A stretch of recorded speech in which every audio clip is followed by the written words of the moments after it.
Hold up. Wait a minute. Bruh. Did you hit the like button? Drop some rabbits in the chat. Let's go. Hit that like, hit that like. Welcome to the chat. Let's chit chat, hit chat. Hit that like, hit that like. Drop some rabbits in the chat. Drop some rabbits, drop some rabbits, drop some, drop them, drop them, drop them, drop them. Drop some rabbits in the chat. Drop some rabbits, drop some rabbits, drop them, drop them, drop them, drop them. Drop some rabbits in the chat. Drop some rabbits. If you want the tea, come see me. Rabbit hole is the place to be for real news, not fake news. Celebrity news, breaking news around the clock. Real talk, best on the block. I rock, I rock, I rock, I rock. Real talk, best on the block. I rock, I rock. Hit that like, hit that like. Welcome to the chat. Let's chit chat, big chat. Hit that like, hit that like. Drop some rabbits in the chat. Drop some rabbits, drop some rabbits, drop some, drop them, drop them, drop them, drop them. Drop some rabbits in the chat. Drop some rabbits, drop some rabbits, drop them, drop them, drop them, drop them. Drop some rabbits in the chat. Drop some rabbits. True crime is my specialty. Exposed in the industry. Unsolved mysteries. Sticking to reality. Fair use commentary. Talking about cults. Trying to get results. Exploring hopes. Exploring. Researching. Debunking. Investigating. Being nosy. Super nosy. Being messy. Being shady. Rabbit hole news. That's me. The chick with ADHD. Unmedicated. But quite educated. Hit that like. Hit that like. Welcome to the chat. Let's chit chat. Hit chat. Hit that like. Hit that like. Drop some rabbits in the chat. Drop some rabbits. Drop some rabbits. Drop some. Drop them. Drop them. Drop them. Drop some rabbits in the chat. Drop some rabbits. Drop some rabbits. Drop them. Drop them. Drop them. Drop them. Drop some rabbits in the chat. Drop some rabbits. Hit that like. Hit that like. Let's go. Let's go. Let's start the show. Let's start the show. Let's start the show. Let's start the show. Let's start the show. Girl, I am muted. Hi, everybody. Oh my gosh, y'all. It is hot outside today. It is like sweaty weather, hot, booty smelling hot type of weather. That's my favorite kind of weather. And I know the summer's coming to an end because these children are starting school. Let me pin this real quick and then I'll look at the screen here in a minute. Oh my gosh, my chat is moving fast. Welcome, everybody. Welcome. Oh my God, y'all. I was being nosy over there. Shout out to Tasha K. And I was listening to what was going on with Mr. Roland Martin. Hey guys, listen, Linda, there's a lot of going on over there on that. I'm just like, oh, he did what? They did what? He got a what now? Oh my God. Anyways, y'all, I am nosy. I'm a chismosa sometimes, especially in the YouTuber celebrity world thing. Oh yeah, they got him caught up. There was a woman. There's like an extortion situation happening. Tasha K and Poetic Flacco are breaking the news on that. Apparently there's been like this extortion thing, and apparently the guy he's married. Mr. Roland Martin is married, but doesn't mean married men can't cheat. You know what I mean? Yeah. M7, I miss you. Where have you been all my life? Welcome. Shout out to you. I was thinking about you the other day. I said, I hope you're doing okay. Yes, Mr. Roland Martin over there. Listen. Everybody can get it, I guess. I don't know. Yeah, apparently he was stepping out of his, marriage. And allegedly it's been said that there's some video footage out there of Mr. Roland Martin getting it in with some woman. And now there's like this extortion plot. Shout out to Tasha K. She's breaking the news. It just surprised me because I do watch Mr. Roland Martin. I was like, not the journalist Roland Martin. Oh my goodness.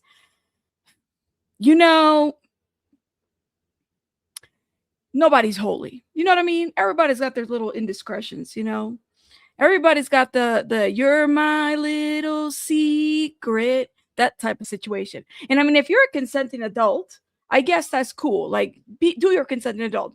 Stay away from the children, right? But if you're a consenting adult, do your thing. But now you're getting caught up, and now there's extortion plots, and now there's the I swear. I think the more you make money and the higher you get up, you just think you're untouchable.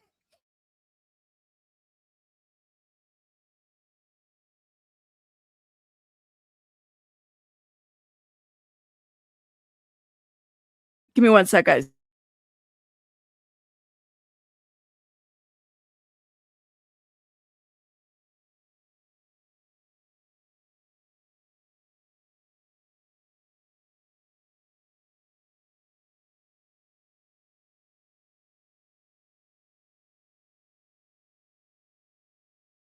Sorry, y'all.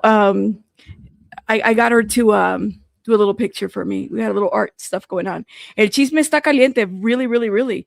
That's what I'm saying is that you got to be careful, you know? You said, I roll in on time for the escape reference. Oh my God. I'm just saying, like, it's not now the extortion part is illegal, okay? Because apparently he's got his lawyers on deck dealing with that. But I don't condone cheating, but it's not illegal, but y'all got to be careful, I mean, kind of sad situation because you don't want to be seeing this kind of stuff, but it happens. It does happen. Oh my God, M7, thank you so much for this. I love you, Rabbit. I'm home. Miss you guys. I'm here for the hair. Oh, you like it? Thank you.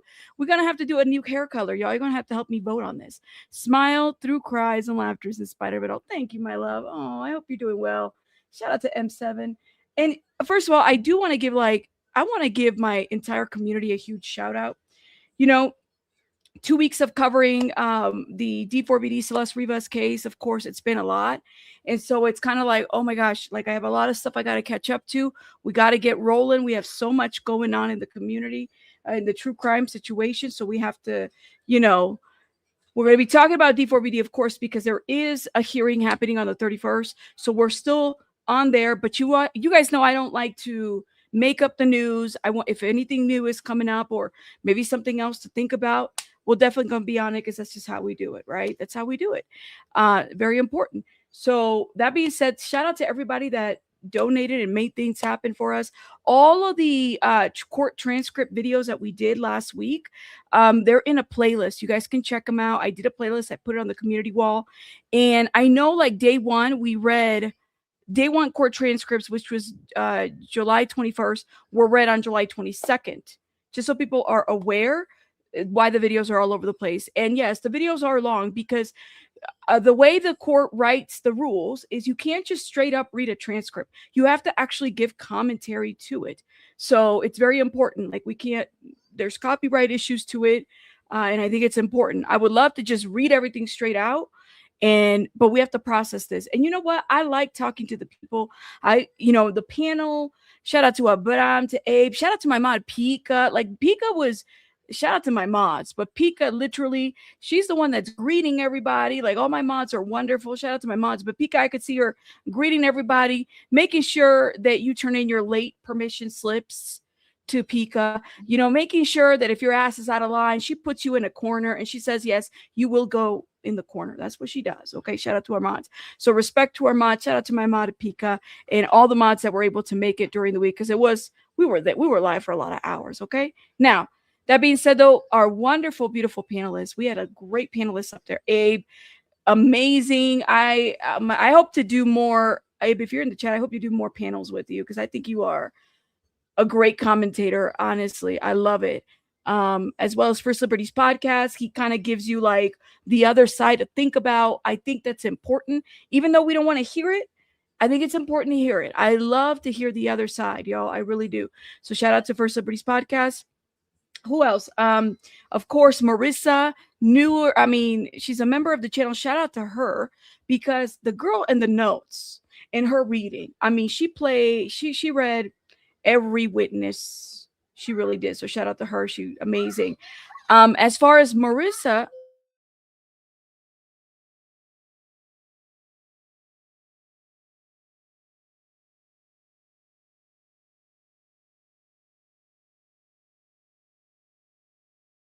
give me one sec, guys. Okay, sorry. Came in and interrupted. Our wonderful Marissa, first of all, shout out to her. I did reach out to Marissa. There's a case that we're going to talk about very briefly today. I'm not muted anymore. Am I still muted? Y'all hear me, right? Let me know. Yeah, we had a superb panel. Marissa, I was talking to the CEO. That's why I had to mute myself, y'all. I was talking to Marissa, and we're talking about a murder for hire plot, a case that's out of California that involves a custody situation, young people, dad paying for, allegedly, according to the criminal complaint, dad paying for this young man to be murdered. And this young man is like I think I want to say he's like a Gen Z, very young guy out of a boy band group. So we're going to talk about that. Social media influencer, Oh my gosh, like we're gonna talk about that. But the best thing is that Marissa's actually local, so we're actually able to really collaborate with Marissa and get her on. Oh, y'all don't want to miss this one because I've been keeping an eye out, and I'm intrigued by this case too. I think you guys are gonna really, really follow it. Yes, murder for hire plot. So shout out to Marissa. I also want to shout out, of course, Kadisha Lynn. Thank you so much to Kadisha Lynn because yo, the girl hit the panel. She was out here giving her opinions and some. And like I loved it every time there was breaking news. She'd be like, "Oh God, I gotta go! I gotta go! I gotta go!" It was so cute. She's like, she reminds me of my little sister. Actually, I got a sister that's we're a few years far apart. So I could see her like, "Sister, I gotta go. I'll see you later." And then she jets it. So I love her. Kadisha Lynn is amazing. Great to talk to her. Shout out to SF Investigates as well. Now let me tell y'all something. I know some people are like, "Oh, I feel this." Let me tell you something. Y'all still listen to what SF had to say, right? Like, let me know. Whether you liked him or not, you still listen to what SF has to say. I think it's amazing that he was up here and he gave us the spiel. I mean, he came to our channel first when he got verbally mollywopped by what's her name? Beth Mother effing Silverman. Like that was hilarious. I was here for it, but I love that he came and he gave us his details. He gave us his thoughts and opinions about the situation. This is why I have a lot of love for SF. So shout out to him. And then who else? BJ, of course. Shout out to that surprise witness. Came up here, showed us the love, her opinions as well. BJ and Miss Amber as well. Shout out to her. Pinche Becky, of course. How can you forget Pinche Becky as well? Going out there. She didn't have to help us. She went out there and she got us the information out there. I mean, literally, it was great. I want to see more of Pinche Becky out there. She's hilarious, y'all. Like, Pinche Becky is like she's like that auntie. BJ's the cousin and Pinche Becky's the auntie. She's out there and you go, auntie, go do this. And then auntie goes out there and she does it, right? And totally not a like, what is it? Not an intimidating person at all. I mean, Becky is the GOAT. You got to give it to Becky, of course. And of course, Flojo TV. Shout out to Flojo TV. Of course. Always here. He's been on top. I mean, I think this is how we got to know each other, right? This case. So I think it's important to, know like all these creators that are doing the work. Great work out there. Shout out to them for doing it. And our supporters, Lala, Sylvia, all of you guys, everybody. I know she was my Brian Enton plug. Oh man. If I ever meet Brian Enton, I'm gonna have to like pretend that I don't even know who he is.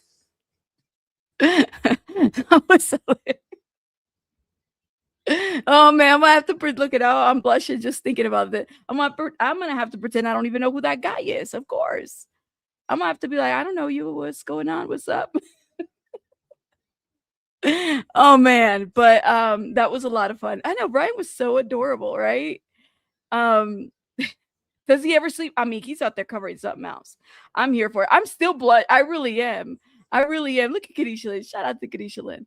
So, of course, a lot of people came through, you guys, and of course, everybody else that participated in the panel during the week. It was a lot of fun, really talking this out. In this case, it's really ultimately very, very heavy. And I really appreciate everybody. I'm not here, I think we're all here for a mission, ultimately, and that's what we're going to do. Now, the other announcement I want to give is I've already, just so that people know, I'm already doing what I have to do behind the scenes, the right way, respectfully, of course, to get to the Keffe D Tupac situationship. I'm like, oh man, that's going to be huge. I already see the media press putting in their requests in there to get in that courtroom. I don't know if it's going to be televised, but if it's televised, we'll be streaming it here as well. But I want to see some real people out there too, because it's one thing for, like when you have actual people's reactions, it's a little bit different, right? Like you get a different perspective. So hopefully we'll be able to get that. I want to see I think they call it the true bill. I want to see the grand jury documents. So I've already made a request for that. That'll be coming soon. Hopefully within the next maybe 48 hours. In Vegas, it's in Clark County. Keffe D is being held in Clark County. Now, for those who are like, what is going on? I'm even thinking that we should order the book that was a proxy to where we're at right now. So like, let me see. hold up, y'all, because I have my notes on my phone. Let's see. So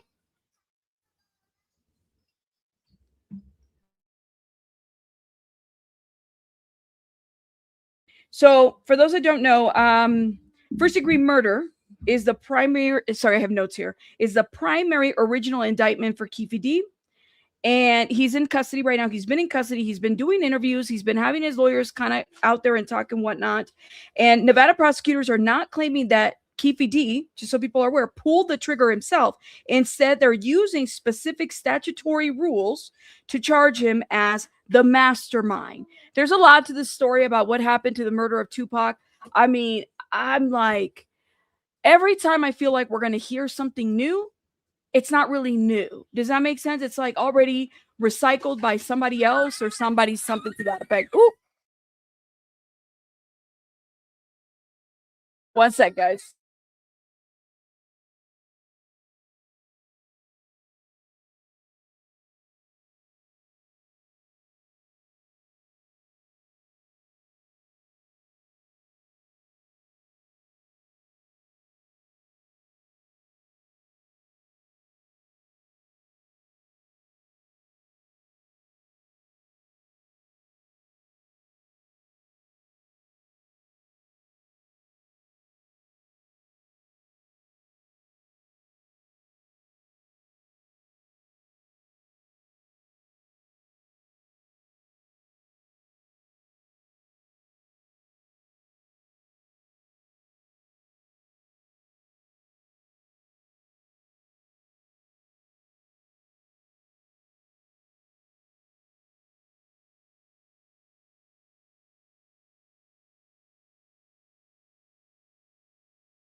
Whew, sorry about that.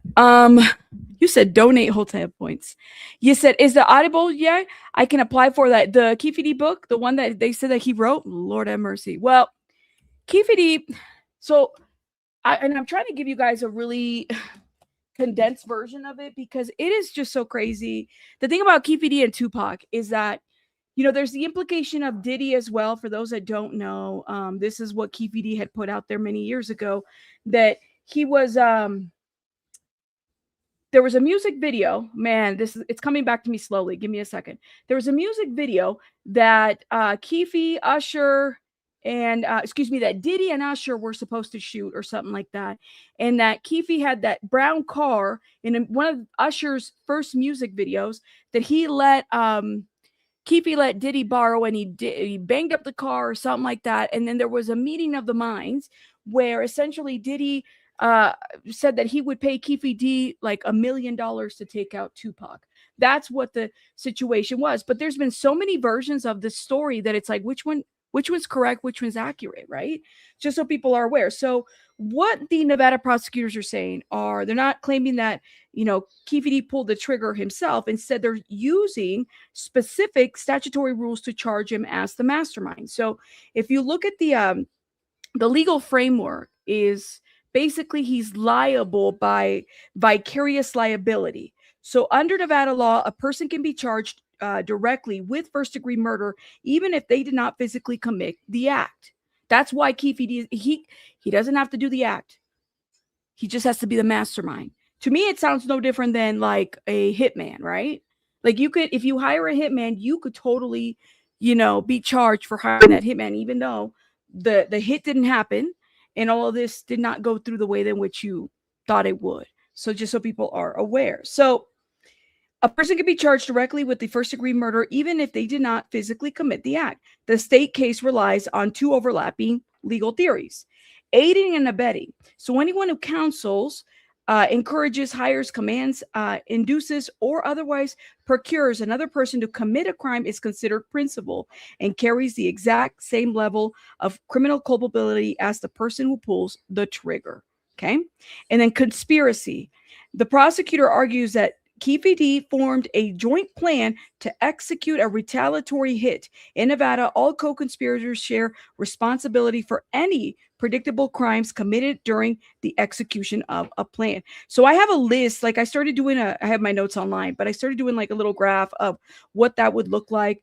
you know, given the elements and the charges and whatnot. So essentially they're saying that Keffe D, again, Tupac Shakur and Death Row associates basically got into a fight at a hotel after the Mike Tyson fight or whatever, and they beat Tupac and Death Row people, Suge Knight and them. They beat Orlando, okay, who essentially was, you know, the other person involved, or I think his name was, what did they call him, Baby Lane?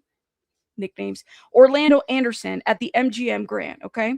And then the plan was that Keffe D allegedly formulated a plan, successfully secured a 40 caliber handgun, and loaded it into a white Cadillac, all right? And Keffe D rode in the front passenger seat of the Cadillac while sitting alongside 3 other gang members as they pulled next to Tupac's BMW and opened fire. So again, a lot of this has been like, there's been so many versions of the story. Who knew, who didn't know? Ultimately, I mean, apparently they were able, and this is all Keffe D because he had taken an Alford plea a couple years ago. Then he started self-divulging information through these interviews. He went to Vlad, he went to all these other places. And then bing, you know, a couple months later, the feds are coming knocking at your door. And this is why Vlad TV gets the reputation that he does, is don't self-snitch at Vlad, because Vlad will, you know, they say that allegedly he works for the feds. I don't know.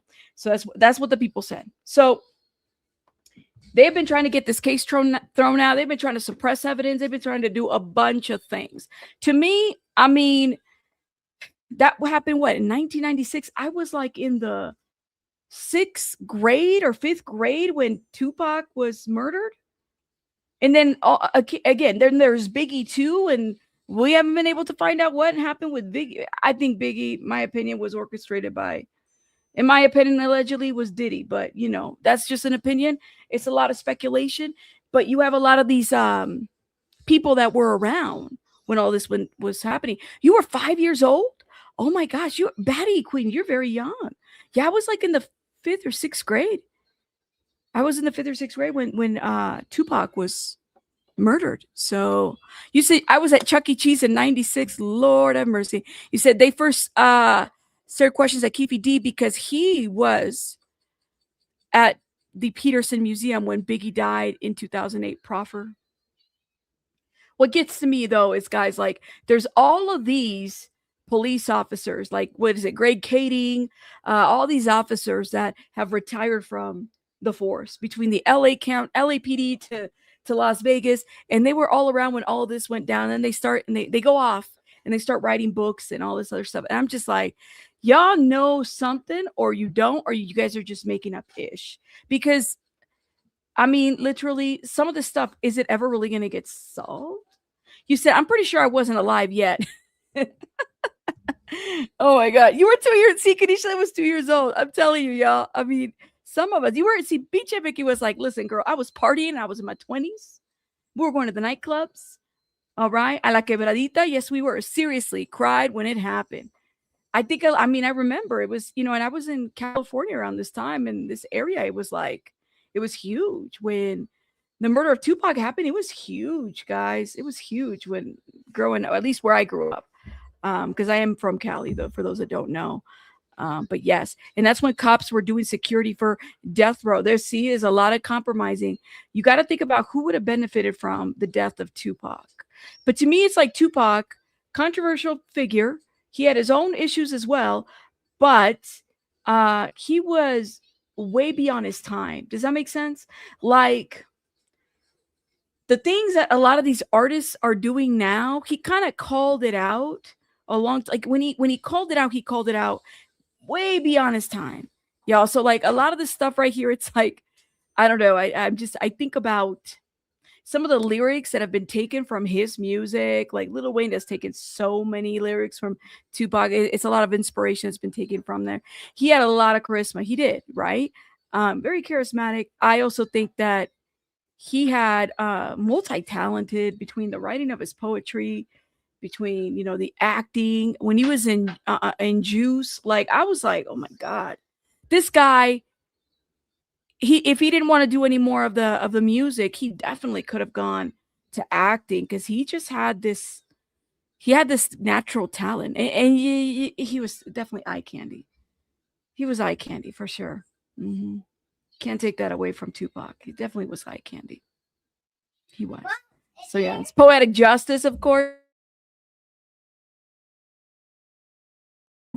Living in the projects broke with no lights on. There you go. So I know Barbara's just like, calm down, Kadisha Lynn, girl. But it makes you wonder what would have happened had he lived. Like, what would have happened with Tupac? Who would he have been as a? I mean, I could see Tupac. I mean, he was already calling out Trump back in those days, right? He was already calling out the wealthy. He was already putting things into perspective that a lot of people are just now like figuring out. Where it's like, no, Tupac said this in a song many years ago. Yeah, so you know, it was different back then. It was different back then. So that being said, though, yeah, so I'm going to get these documents. And ultimately, I do have to kind of wonder because it's like, well, even if he did orchestrate Keffe D's, or excuse me, even if Keffe D did orchestrate Tupac's murder, what now? We're in 2026. That happened in what? How many years ago at this point? What now? Is it justice? What is it now? Is it closure at this point? Because a lot of us, there's people that know exactly what happened and then how it's linked to Biggie too. So what now? And that's really the question. It's like, how are they going to be able to really charge this man? It's been so many years. Anyways, so jury selection is August 10th. That is the biggest news that we have right now. Biggest news is jury selection on August 10th. We will be live. I don't know if I have an appointment that day, but I will try to be live. I know that the trial is for the rest of the week. I did see that Court TV put an application for paper for footage, so we'll definitely be watching live. We'll be streaming here live with it because I'm here for it. I think it's an important trial for those of us that have appreciated the music and the artistry in that area and whatnot. But I just don't know. I'm still waiting to hear back from Vegas, guys. I just don't know. Okay, sorry, y'all. I just don't know what's going to happen. And then what? You said, Barbara, if you would have him, I would have him, never let him go. Y'all are crazy. He says, next will be Biggie Justice, hopefully. I think Biggie is a lot closer. I think that, like I said, my opinion, only my opinion. I have no factual information about this. I think Diddy had much to do about that situation, but that's just my thoughts and opinions. Okay. All right, guys. So let's get into this commentary. We already talked about Keffe D. It was very brief. We're going to move on real quick. I'm trying to figure out where to start because we're definitely going to take a lot longer with D4VD and Celeste Rivas, and we have some other topics to talk about. So I'm trying to figure out what is the best course. Should we leave Celeste Rivas to the very end? I did pin the link for like at the end that I'm done with the commentary. If anybody wants to come in and give their 2 cents about all the topics that we've talked about, I would love to hear from you. You don't have to show your face. There'll be a banner. You just have to give your 2 cents, but we'll do that at the very end of the commentary. But let's get into why don't we talk about ALEXEE? Oh my God, y'all. ALEXEE Trevizo. Oh, Lord have mercy. Listen, this news broke while we were covering everything that was happening with D4VD and everything.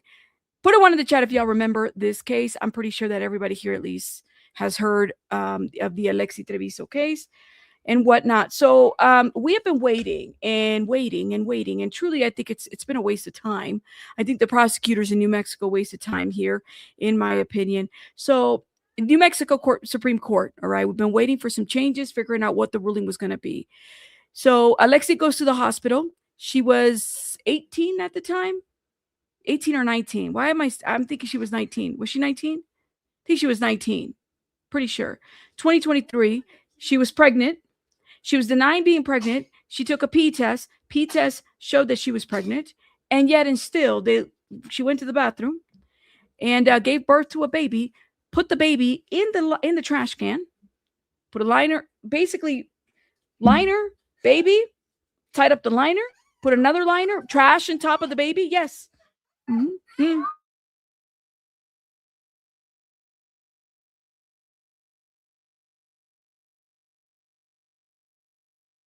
put another liner in it, and that's what she did. And so the baby basically suffocated to death. Okay.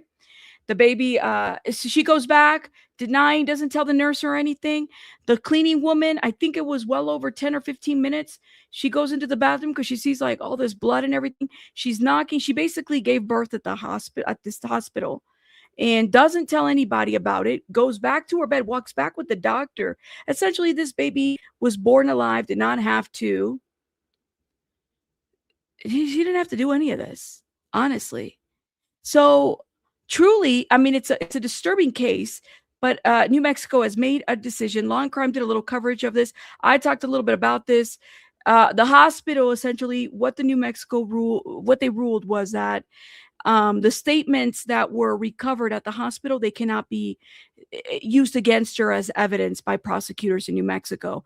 And essentially, this was, her privacy was violated, because the medical staff acted like police agents during the time that she was there for a medical procedure. So there was so much information that was going to be suppressed, that is suppressed now during the trial for jurors. And now here we are, guys, back to square one. We're starting all over again. It doesn't mean that they can't charge her. I think they can go after her for manslaughter. But the New Mexico Supreme Court really effed up, because they could have just gone after her. And here we are. This should have happened. This should have been a fucking trial in 2024, and here we are. So before we get started, let me make sure that I do an EDSA disclosure, because you know how these YouTube bots love to do us. They love to just abuse us sometimes. Hello, everyone. Please note that this broadcast is strictly for educational, documentary, scientific, and artistic purposes. It falls under the EDSA. While the themes, imagery, or discussions may touch upon some graphic, sensitive, or challenging topics, the context is entirely analytical and educational. This stream does not encourage, promote, or glorify any kind of behavior or any acts, but rather provides critical analysis and historical documentation. In particular, we talk about a range of topics that fall under EDSA. Thank you for watching, guys, and make sure you hit the like button. Yes, make sure you hit the like button. Don't be a hater all your life. Let's go. That's it. So let's talk about the timeline here, because it is critical, not just in the case as a whole, but in the decision that the state Supreme Court just released. 12:18 in the morning. That is when doctors give ALEXEE an anti-inflammatory drug, acetaminophen. They give her a drug to prevent vomiting, and they also give her a muscle relaxer. 10 minutes later, doctors test ALEXEE to see if she's pregnant. Now, according to court records, this is standard procedure for someone of her age and someone who is complaining of the back pain that she had. 12:51 in the morning, ALEXEE's doctor and nurse are told that she's pregnant. And that nurse then allegedly continues giving ALEXEE her IV medications, which at that point included morphine, for 48 minutes. Oh, and ALEXEE's defense has pointed out that doctors did not come in to inform ALEXEE that she was pregnant. 1:39 a.m., ALEXEE's IV stopped because she says she has to go to the bathroom for a bowel movement. Now, hospital surveillance video shows her running to a bathroom, and she was in that bathroom for nearly 20 minutes. ALEXEE's mom knocks on the door, nurses knock on the door to make sure she's okay, but they don't go in to that bathroom. And okay, let's talk about this. I had this debate with the chat. Y'all want, you guys were mollywhopping me in the chat when I first talked about this. I said, guys, listen, the rule is if you're a woman, any woman out there, you go to the hospital, one of the things they're going to ask you at the hospital is, are you pregnant? Why? Because if they got to like x-ray you and everything, they want to make sure that they're able to do that. I don't understand.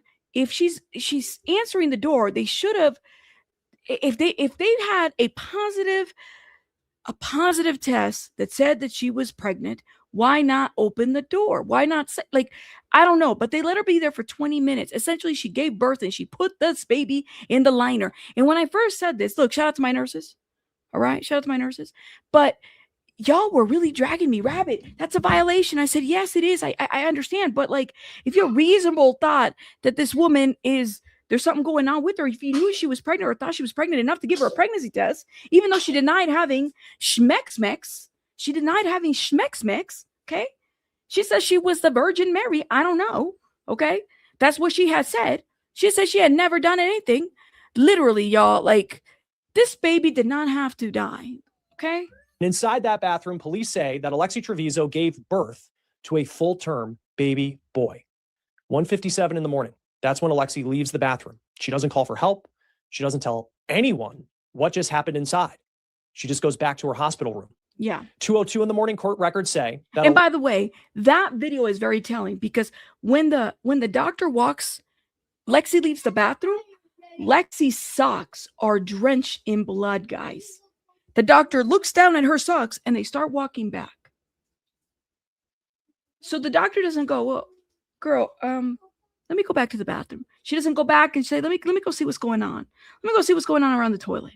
Yeah, none of that. And apparently it was like the whole bathroom was bloody because she had just given birth, you know? And the placenta wasn't even on the baby. Like, or not even, like, we don't even know where the hell the placenta went. I don't know. I mean, I don't think you could flush a placenta, but it sounds like she might have flushed the placenta too. Lexi's doctor performs a pelvic exam on her.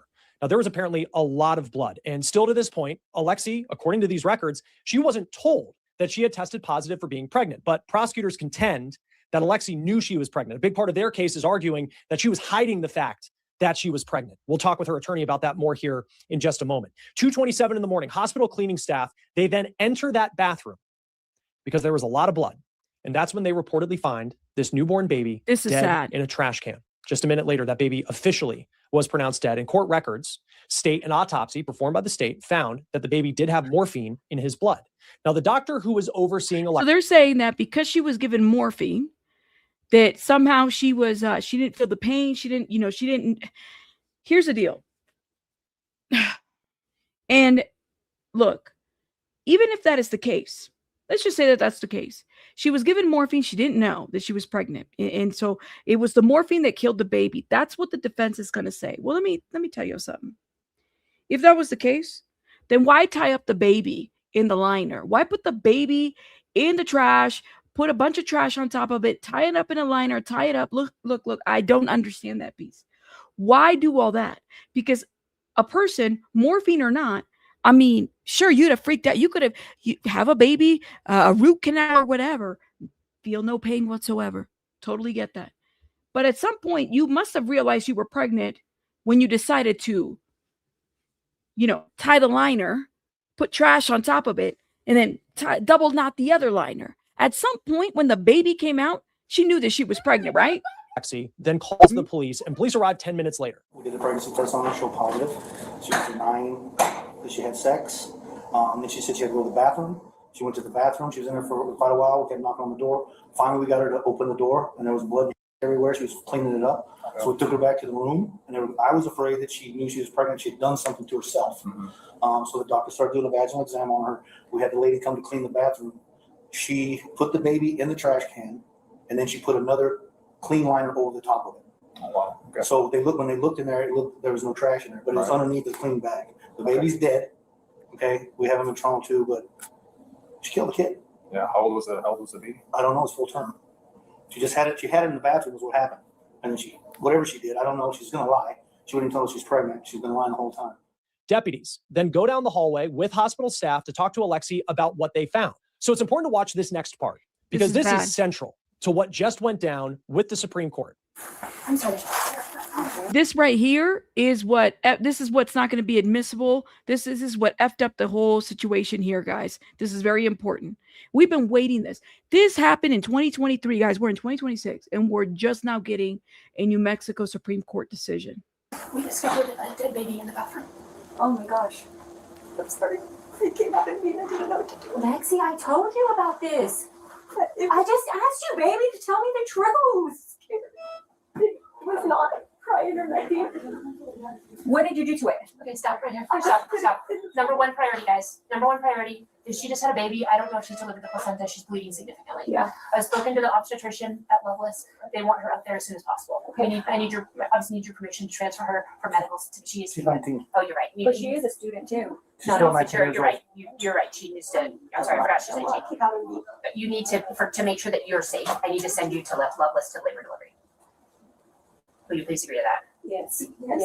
Okay, great. I'm gonna work on that. I'm sorry about this, but in terms of delivering a baby and it looked like you tried to hide it, we do have to have the police involved. And nothing was crying. It came out with nothing. I know. But the baby's gonna have to be taken for autopsy and there'll be an investigator and everything. I'm really sorry, guys. I'm sorry. I'm so sorry. But we need to do this correctly. And I want to be transparent with you about what our steps are going to be. Mm-mm. I don't understand. So her mom was there. Her mom should have been removed from the room too. This isn't Lexi was an adult. She was an adult, right? There you go. You said the government appealing the judge's decision make this case. It did, right? That's what I'm saying. Is like, why did the prosecutor wait? But they're entitled to appeal that. Suppose I really killed her. Did this? That's the question, Chloe. Did this kill the case overall? Because I have to kind of wonder, like, they could have just gone after her for manslaughter. But why wait? Yeah, I don't know. And why was the mom there? Because mom is over, like, and I thought about this too. You know, we talked about this back and forth. She was scared of her mom. That's what my thought is. She was scared of mom to tell her mom that she was having, sex. And clearly it said that she was on birth control because of her periods. Okay. She stopped taking birth control. She just thought she was gaining weight just because she was eating at McDonald's all the time. I don't know if y'all ever see, like, if I were to see ALEXEE out at a high school, looking at the pictures that I look at, like her in a cheerleader uniform, the girl is so pregnant. I mean, she's as big as a house. And I mean that in the nicest way, because I was just as big when with my first child, okay? With my oldest. I'm not like trying to be funny or anything, but I got to show y'all, like, you see that? That's not a pregnant a cheerleader, let me know. Her stomach is as big as and wide as a horn. Okay? You can't, if you can't see your feet, which happened to me, and your feet get all swollen and everything, especially on the first pregnancy, I couldn't see my feet after a while. That, my friends, is a very pregnant cheerleader. I don't know how people did not notice. I don't know. Maybe we just not paying attention. I don't know. Maybe too sensitive. Officer, do you guys need to talk to her before you get her transferred? How long is it going to be before you have to transfer I out? don't know. Are we working on? Okay. Maria, 20, 30 minutes? Yeah, hopefully, yes. Okay. I got detectives on the way, so Okay. they're going to be talking first. Okay. Do you guys have, I'm the charge nurse here. Do you guys have any questions for me? Like, how big is the baby? It's full term. What? 9 months? Nothing was crying. Lexi, have you watched the news of the girls that what they do to their babies and what they go to jail? Nothing was crying.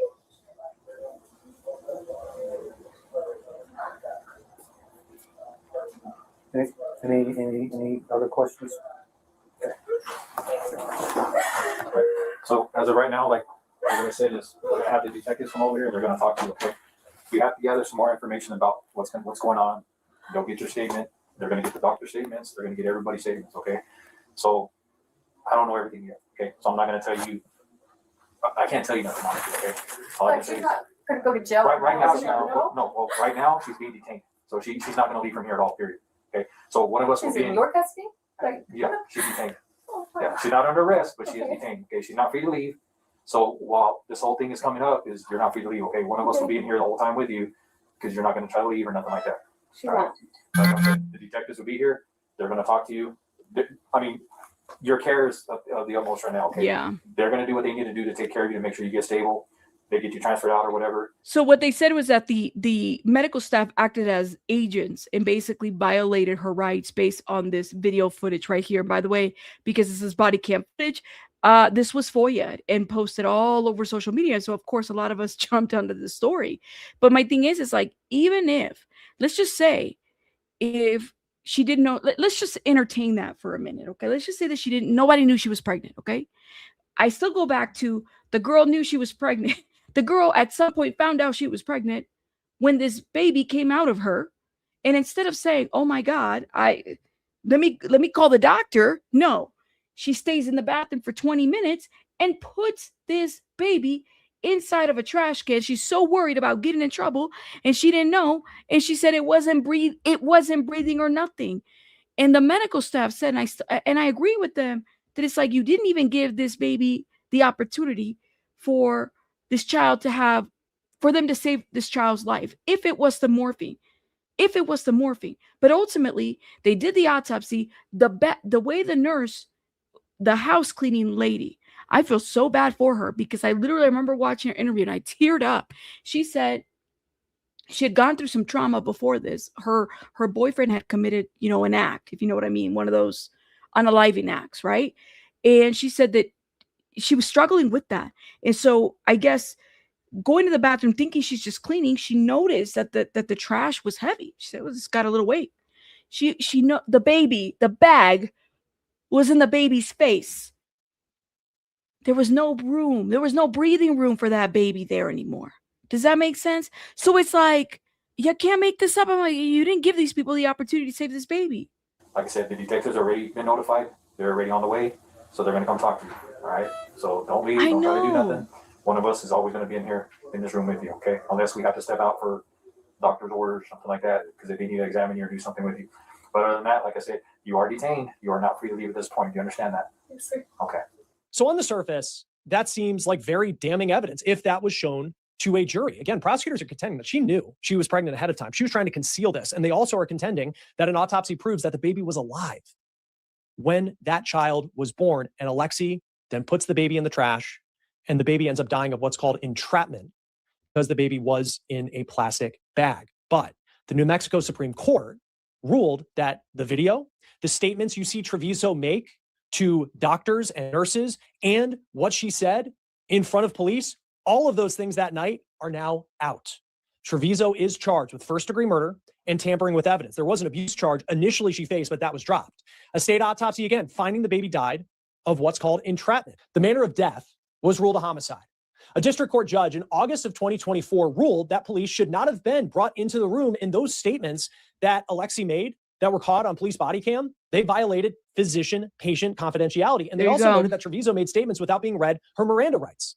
In the district ruling, quote, the district court explained that the statement made by defendant's own doctor that a dead baby was discovered in the bathroom was made in a highly confrontational manner and by any reasonable interpretation is shocking, confrontational, and designed to elicit a response. Now, again, that was the district court ruling. The state then appeals, saying that ALEXEE did not have physician-patient privilege because doctors are required to call law enforcement in cases like that. And the privilege was waived also because ALEXEE's mom was in the room with her. It's important. That's the thing. And ALEXEE was an adult. So I don't know. Like I told you guys when I talked about this, I said, I do feel like the hospital holds a level of responsibility. I'm not surprised that the hospital is being sued. And somehow they're going to use this lawsuit as means to, try to help her in her criminal case. I'm not at all surprised because I felt like there was some failure here, letting her go. Now, I don't know about you guys, but like most, I guess it just depends what emergency rooms you go to. This specific hospital is one of those that does not have a labor and delivery. So even when they had to go and do like a DNC for her, they had to take her out. They had to fly her out to a different hospital. So it's what I wouldn't call it an urgent care, but one of those hospitals that is not well equipped to deal with expecting moms. I need to know. You said I was about to ask, did anyone or the person detaining read her Miranda rights? This was the other issue too. So there is a lot to this case, and I think that I can understand the privilege part, right? This information all became FOIA, but did she waive privilege? That was the question that I had. It's like, well, her mom's there. How come the hospital staff didn't excuse the mom, knowing that she was, I don't know, like she's not a minor? Let me see. I want to make sure I get this correct because I felt like I said this before. How old was ALEXEE Trevizo when she had the baby in 2023? She was 19 years old. She was 19 years old. They could have excused her. Yes, they did. They did. They overstepped. And in the amicus curiae so when the Supreme Court was making their decision, this is what a lot of the lawyers, the professors, the experts in this wrote, that the medical staff overstepped. They overstepped and they understepped. I don't know, man. They should have known. If you gave her a pee test before she went to the bathroom, I mean, she peed somewhere, or you gave her some kind of a test for pregnancy, they should have known not to let her be by herself or maybe check on her because she's pregnant. She's denying being pregnant and you have a positive pee test. She peed somewhere. Yes, did she have to have a request mother there? If they do, they honor the request. Is a great question. I don't know what that looks like. So this has been a case. Anyways, this has been the back and forth. I don't know why they took it. The government should have just gone ahead and moved on. That ALEXEE was legally an adult at 19 years old. In November of last year, the New Mexico Supreme Court then takes up this case and they hear arguments. And this week, they ruled, siding with the district court ruling, that the statements that ALEXEE made to police and the statements that she made to doctors that night cannot be used in her case. That also, according to her attorney, goes for video on body cam and video that was shot by the hospital that evening. Now, in their ruling, the Supreme Court noted that once doctors notified deputies that a dead baby was found in the trash can, their reporting duty was done. And the doctor-patient privilege still existed at that point. There you go. So this next line that is in the Supreme Court ruling, I'll admit to you, it's a little legalese here, but it's important. So let's just go through it, and then we're going to talk to ALEXEE's attorney here. Quote, the state's argument urges us to adopt a per se rule that whenever a third person is present who is not necessary for care or treatment while a patient communicates with their doctor, a waiver of confidentiality takes place, regardless of who the person is or of the circumstances. We reject that argument as inconsistent with case law and the policy interests underlying the physician-patient privilege, end quote. Joining us now is Gary Mitchell, attorney for ALEXEE TREVIZO. Thanks for taking the time to be with us. Mr. Colonel Sanders, shout out to him. He's been out here, you know, doing what he had to do. You said was done and the HIPAA laws are still in effect. There you go. The HIPAA laws don't go away. I mean, I don't know. That was the back and forth. They took them, what was it, in September of last year, the Supreme Court, they heard the arguments and we just got an update in July. We knew that the update was coming, though. I did tell y'all guys in First Liberty's podcast as well that there would be something going on. It just didn't happen exactly on the 15th. It happened last week. I want to say, was it the 20th? Something along the lines of last week. But anyways, yeah, we did hear the big update. So they're not going to drop this case. The DA is not dropping this case. They're moving forward. But I'm pretty sure that it's going to be like a manslaughter at this point. Now you want Kentucky Fried Chicken? I want fried chicken. Mr. Criddle said everybody on the Reddits were dragging this guy. Hey, expensive lawyer, by the way. Very skilled. Okay, shout out to him. Here, what does this ruling mean for your case? Well, it means almost everything, actually, because most important, the right to privacy that she has, which is protected under New Mexico's Constitution, has been reaffirmed by the Supreme Court in a very clear and distinct way. She has a doctor-patient privilege, a hospital patient privilege, and therefore all the information that came from the hospital is inadmissible in court. But more important for this case, which a lot of people have not noticed, and I appreciate you asking about, is the Supreme Court taking on the absolute, frankly, malpractice of the hospital, the failure of doctors and nurses to render the care that she went to the hospital for, and the failure to tell her that she was pregnant, the failure to tell her that she might be having a baby, the failure to check, all of that occurred, and for which but she denied being pregnant, y'all. She lied. She says she never had. She said she never did anything. She said that it was the Immaculate Conception. That's what she said. No, she didn't say that, but you know what I'm saying. Like she denied being active. She denied being sexually active. So at some point, like, what do you say? You say, well, y'all didn't tell her, you told her. And Laura, this is a great question for my legal eagles. Laura says, officer said she was being detained, not arrested. Do you have to be read your rights at that point? I thought only when you are actually being arrested. New Mexico. I don't know what it looks like for New Mexico, but y'all let me know what you guys think. You said, I read everyone their rights for any kind of conversation always. Ooh, even if it's being detained. Melissa, are you a former law enforcement? Shout out to you. Let me know. You said she was. Yes, she was. I don't know, man. It's one of those situations. But the baby daddy said he was the daddy when they asked. Yeah, he was out there. He presumed to be the father. You have to be read your rights. Full stop. When detained and arrested, or both. And the thing is detained and arrested can mean two different things in different jurisdictions. So again, it's not a universal meaning, right? Young lady, you knew you had a chorizo. You why you have to say chorizo? Frankly, I've attempted to cover up. So it's a huge change in the case. The Supreme Court's opinion is very clear, and there shouldn't be any question about it. You know, a lot of people have seen the body cam video at this point of statements that your client made that night. What is it like when someone is watching that video? Maybe they're seeing it now for the first time. Why is what we're watching there a violation of her rights? Because when you go see a doctor or you go to a hospital, your medical conditions are very private and always have been. We've accepted that since common law. Before we even had statutes and rules and regulations regarding it, we've accepted that knowledge. It's very similar to the privilege between lawyers and clients and priests and their penitents.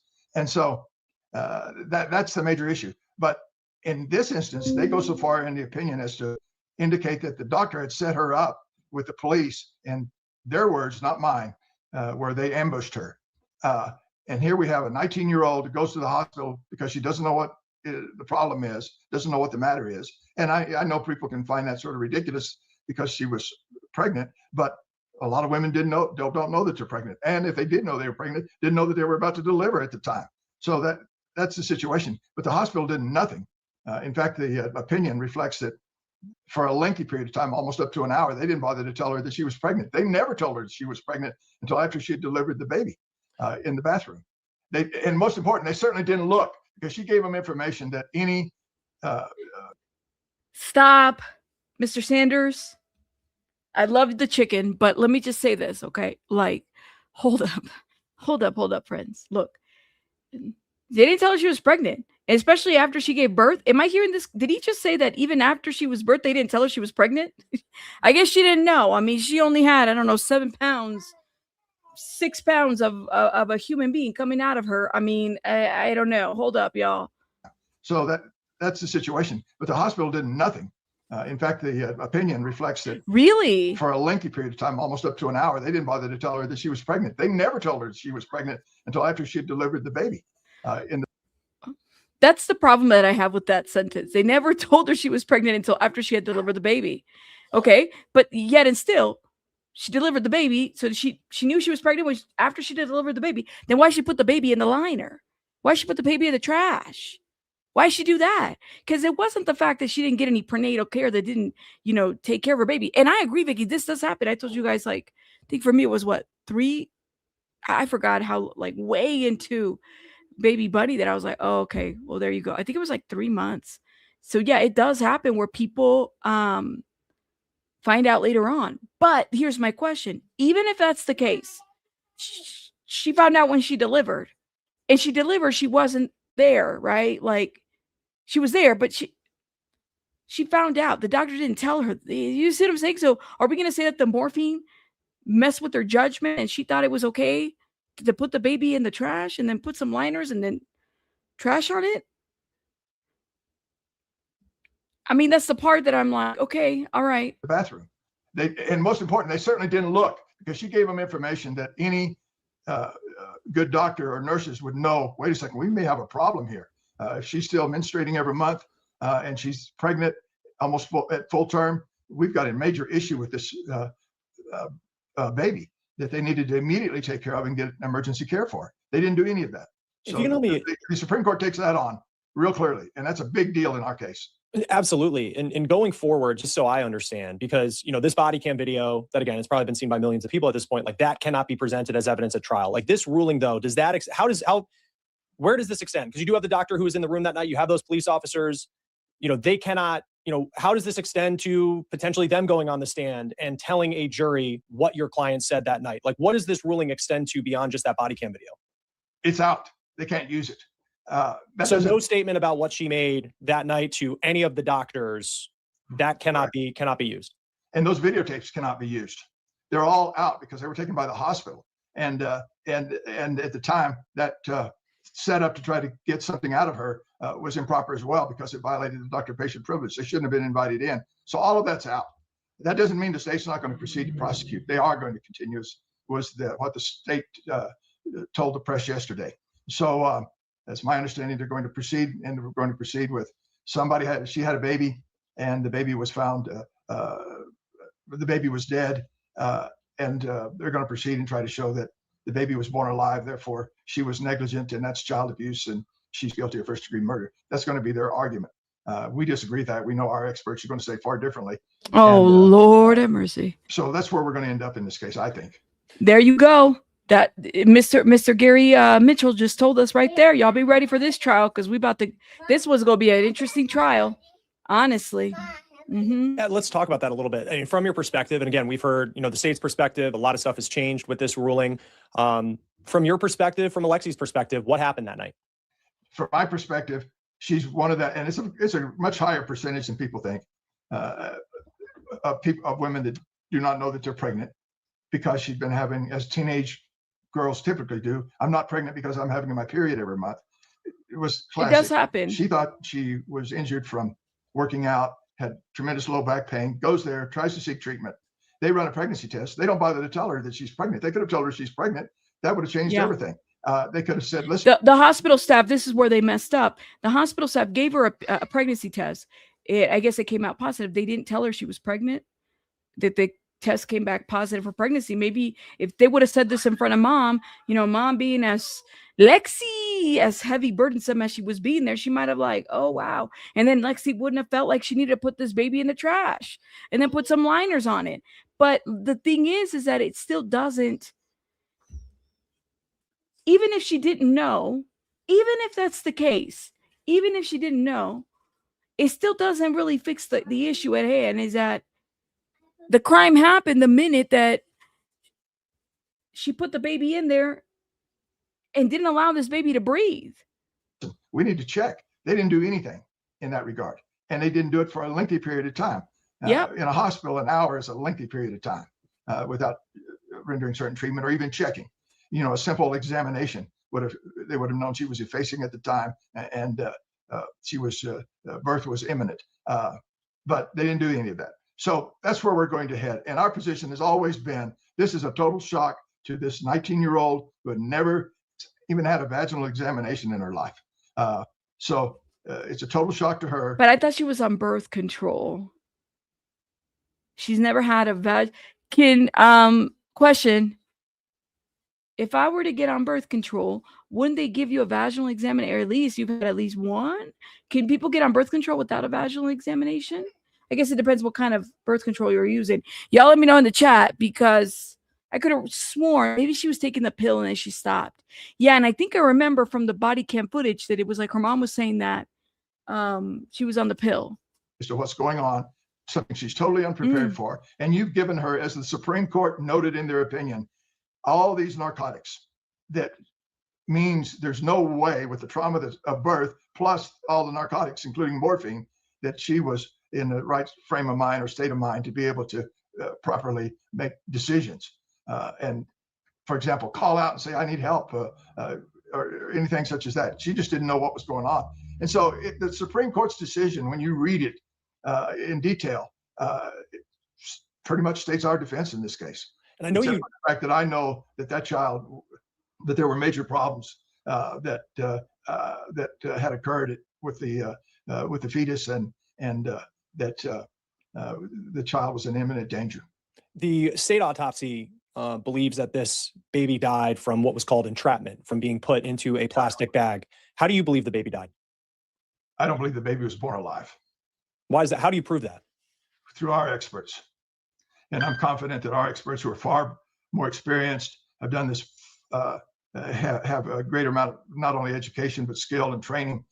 I'm confident that we can show that. And I'm also confident that we can show that there were major issues that had she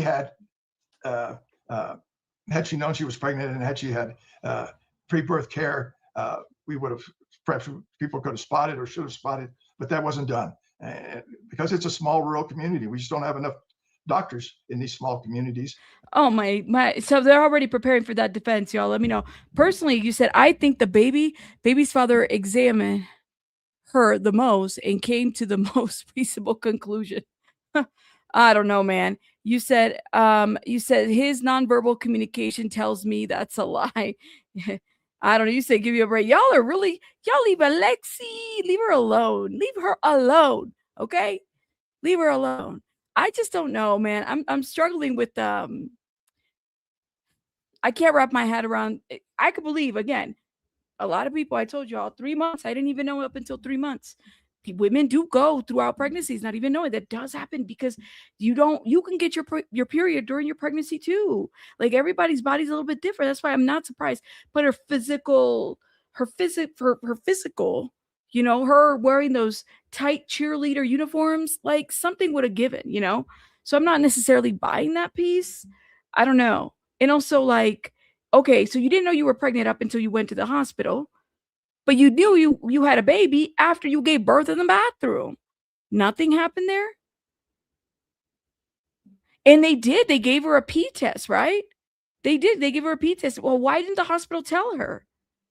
This is why I told you guys, I don't know, the hospital did drop the ball here, guys, and they're liable too. To take care of everybody, and we don't educate well enough for young teenage women, for example, to be able to get the care that they need. It's a sad comment about America's healthcare system. You touched on this a little bit, but a big question will be going forward, that she ends up going to the bathroom, whether she knew she was pregnant or not. However, the baby died. The baby is born, and she ends up going back to her room as opposed to calling for help. Why did she not call for help? How do you answer that? Oh, it's pretty easy for me. I mean, you can't give her the massive amount of drugs and morphine and such for somebody that's never had any of that kind of stuff before. Let's stop right here. Let's just say that that's the case.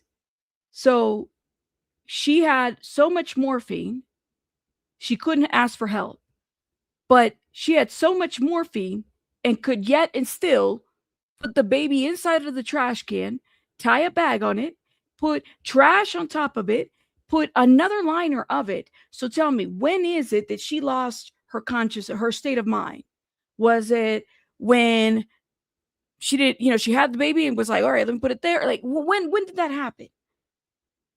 Because that's the part. It's like, if we're going to say, well, the amount of medication, the morphine, okay, let's just say that that's the case. All right. So then somehow she was able to premeditate. She was able to hide this baby, right?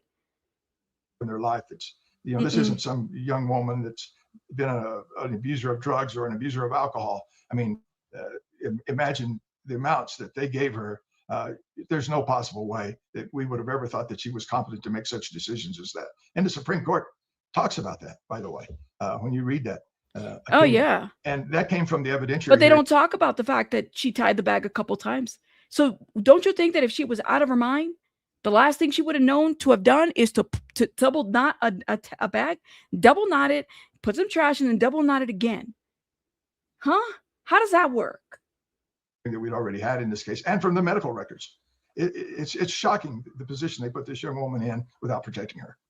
And I know, look, there are media reports that are out there that is very different from something that's going to be presented in court, but there have been reports out there. The Daily Mail, has an article where there are friends who say that she knew that she was pregnant, that there are people out there who might be able to testify that she was very aware and spoke to people that she was pregnant, that it wasn't something that was just a shock that night.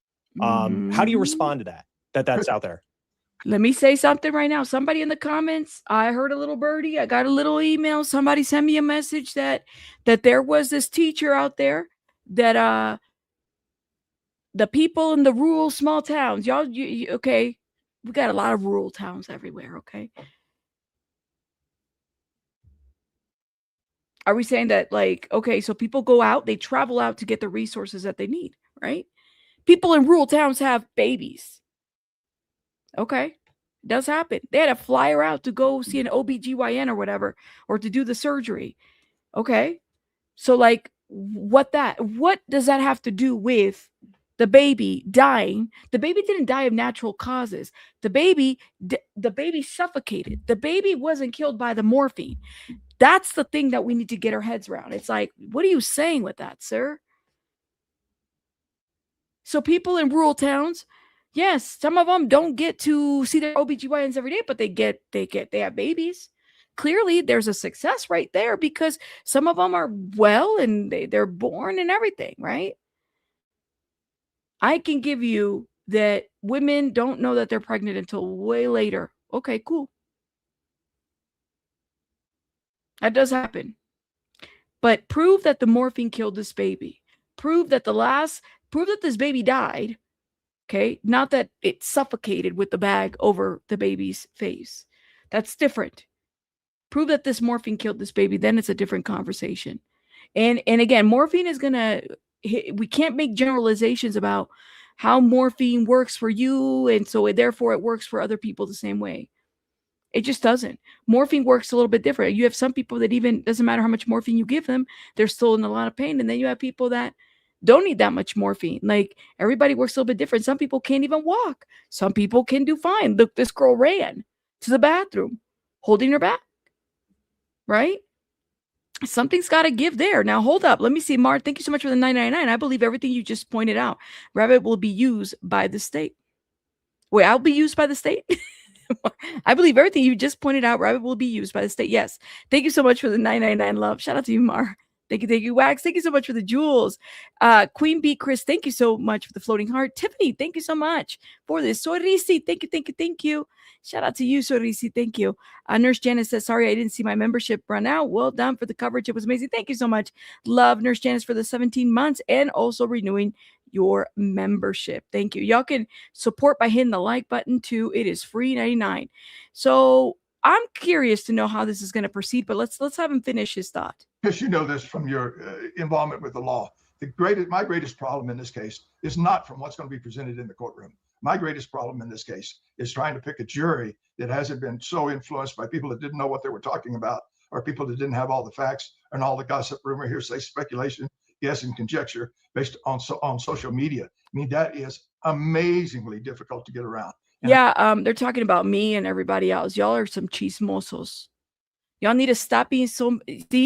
See, Martha says morphine can affect your lower respiratory system. That's right. Morphine has an effect on different people. Like, I would have to say that's correct, you know? And she was able to run, Red Bunny baby. I love your name. She was able to run. So that's what I'm saying is, like, we don't really know. Morphine stronger than oof. Well, I mean, I don't know. I'm struggling with the I'm a virgin. He's not wrong. Yeah. He's not wrong. I don't think he's wrong. Yeah, so I'm pretty sure he's talking about me and everybody else.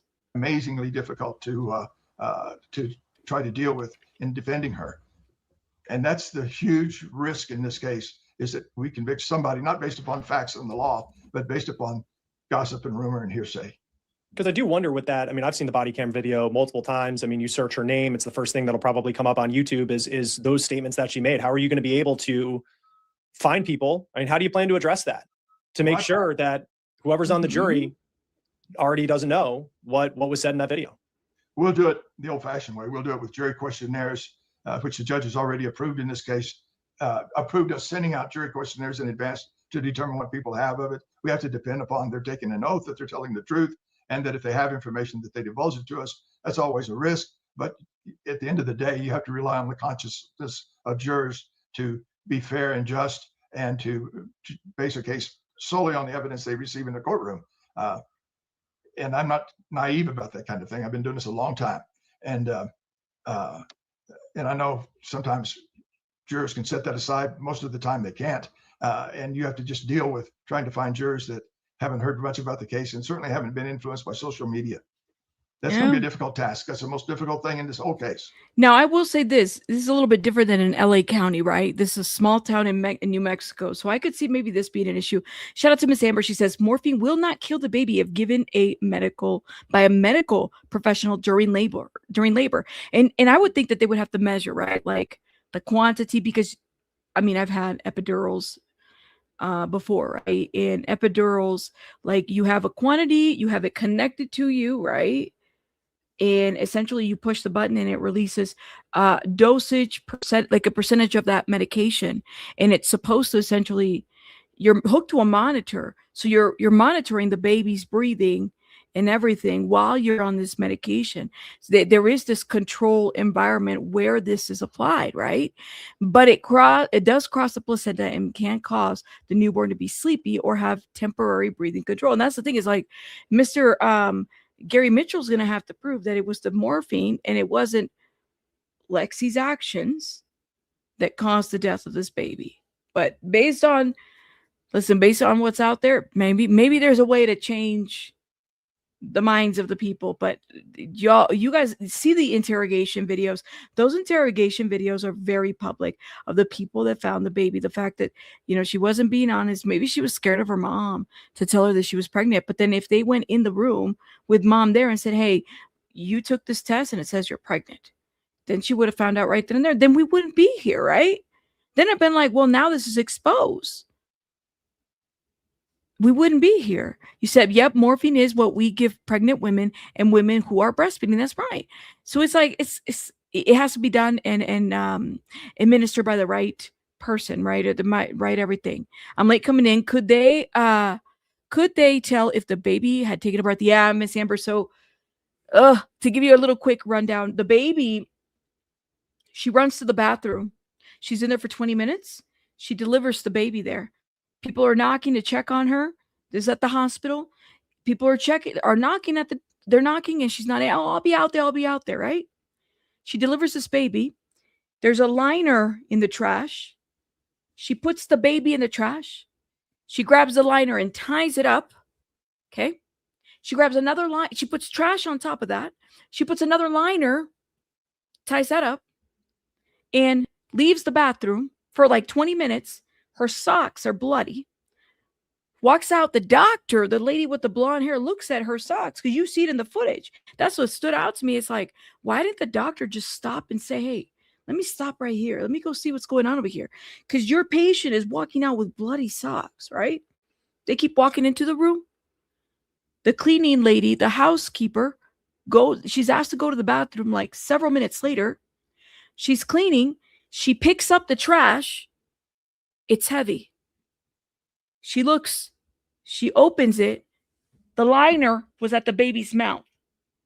The baby died in the trash. It had air restriction. They did the autopsy, and they found out that the air was restricted. Yes. So that's what happened.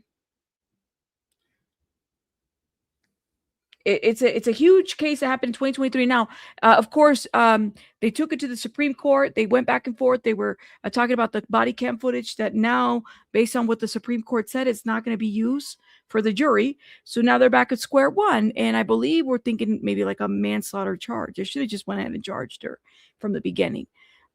So she is, I believe the DA said in New Mexico that they're going to move forward. Asphyxiation. Yeah, the baby suffocated. Mm-hmm. Negligence from the hospital? Absolutely. So the debate is, did they give her so much morphine that I could believe that she didn't know she was pregnant, but she knew she was pregnant after she delivered. And that's the part that I can't quite connect.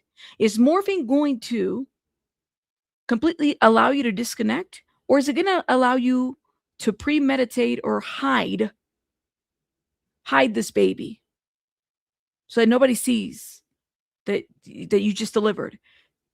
There's so much to this, but it's just a little update from Supreme Court. Make sure you guys follow us. I have a feeling this is going to go, if First Liberties podcast is in the chat. Joe, do you remember what we said when this will go to trial? I think she was scared of mom. I think she was scared of mom to tell her she was having sex. Yeah. She's 19 years old. Okay. Like, I don't know if she was just like a late bloomer in high school or what, but she's 19 years old when she went into that hospital. Yes. Thank you, Eva, for the mystery gift. Thank you, love, for the jewels. Mar says this feels like a case of getting caught, but going to go down with your lie no matter what. There are people like that going to ride this all the way through. She was lying about being pregnant. They gave her a pregnancy test. The hospital should have told her she was pregnant. That's it. They could have transported her out to another medical facility. They couldn't find the placenta. She flushed the placenta down. It's a horrible case. Thank you so much, Mar. Thank you for this super chat. Thank you. You think it's next year? This is a continuing where it left off 3 years ago because some sort of loser prosecutor appealed. They should have just gone through. But 3 years, guys. So here we go. Mr. Gary's telling us the update. And this was 3 years ago, you could not go anywhere without this case not being like right in your face because it hits at every point. So yeah, let me know what you guys think in the comments. Look into it. I have all the documents. If you're a content creator and you want those documents, let me know. I can send them out to you. And what I was saying is that I did hear through a little birdie that the gym teacher, allegedly, I don't know, third or fourth hand information, allegedly, don't know if it's true, but it's been said that the gym teacher had pointed this out and that mom had threatened the gym teacher with like a lawsuit about, saying that ALEXEE was pregnant. Girl, I don't know. But again, she's a cheerleader. So if I'm concerned about my cheerleader student being pregnant, I mean, I guess I would say something about this. I'd be like, are you, what's going on with you, girl? What's going on? Are you pregnant or not? Not to point you out, but I mean, I don't know. Yeah, she's still at home. She is. Yeah. So anyways, well, moving on. Y'all let me know what you guys think. I know that this case is very infuriating to a lot of people. And how did she break the umbilical cord? Patricia, that is the $1 million question. What happened to her placenta? What happened to the umbilical cord? What happened? If the hospital knew that she took a pee test, knew that she was pregnant, why didn't they go back and check? Why did the doctor just walk? They made a lot of mistakes. So yes, I do believe that the doctor is at fault here. The physicians were at fault here. I feel sorry for the cleaning staff. Can you imagine? You're thinking you're just there to clean the bathroom, and then suddenly it's like you see a baby, and the lady doing the house clean lady, she broke down. I mean, I literally was like crying just watching her cry because I didn't like that. It was so sad. So sad. All right. Oh, I hope I've upset a lot of people. I hope y'all are okay. That's okay. What happened to the boyfriend? That's a great question. He claimed that it was his. In the body cam footage. I don't know. They are suing the estate of the baby. Alex Fierro is the last name, is suing the hospital. Yeah, for I think negligence or something like that. It's a very interesting case. Get into it because it touches at a lot of issues. It really does. Mm-hmm. All right, guys, we're going to talk about another case that I also miss. Like while I was, covering D4VD, but we got to talk about this. Then we're going to jump into the murder for hire plot. Then we're going to talk about D4VD. I promise we're going to get there. But all of these things that I've been so behind, I want to get everybody up to speed because it's important. There was one that stood out to me during the week and I heard about it. So there's a real estate agent who essentially her DNA was linked to a cold case, and she's 42 years old. And somehow she has been charged with the killing, a 2012 killing. Okay, a 2012 killing. So the DNA, I guess it was like, my understanding is that this was like a situation where she might have been dating somebody that this woman, the victim, was dating. And so then she is killed. And somehow years later, they're able to find out that it was this woman who did it. But her name is Mayra Velasquez. She's saying that she did not do it. This 2012 DNA linked her, but she's saying she didn't do it. Velasquez and her attorneys continue to insist that Arlington police have used DNA evidence to go after the wrong killer. JD Miles has more on today's developments. I am Mayra Velasquez. I did not do this. Mayra Velasquez sat next to her attorney and professed her innocence now that she's free on bond while accused of murdering her friend, Iracema Chavez, 14 years ago inside the victim's Arlington apartment. I will never do this to know anyone. I'm a good person. She was my friend. I know God and all those people who know me, they know that I couldn't never do something like this to anyone. Velasquez did not take questions, and her attorneys had the media sign an agreement not to ask her any.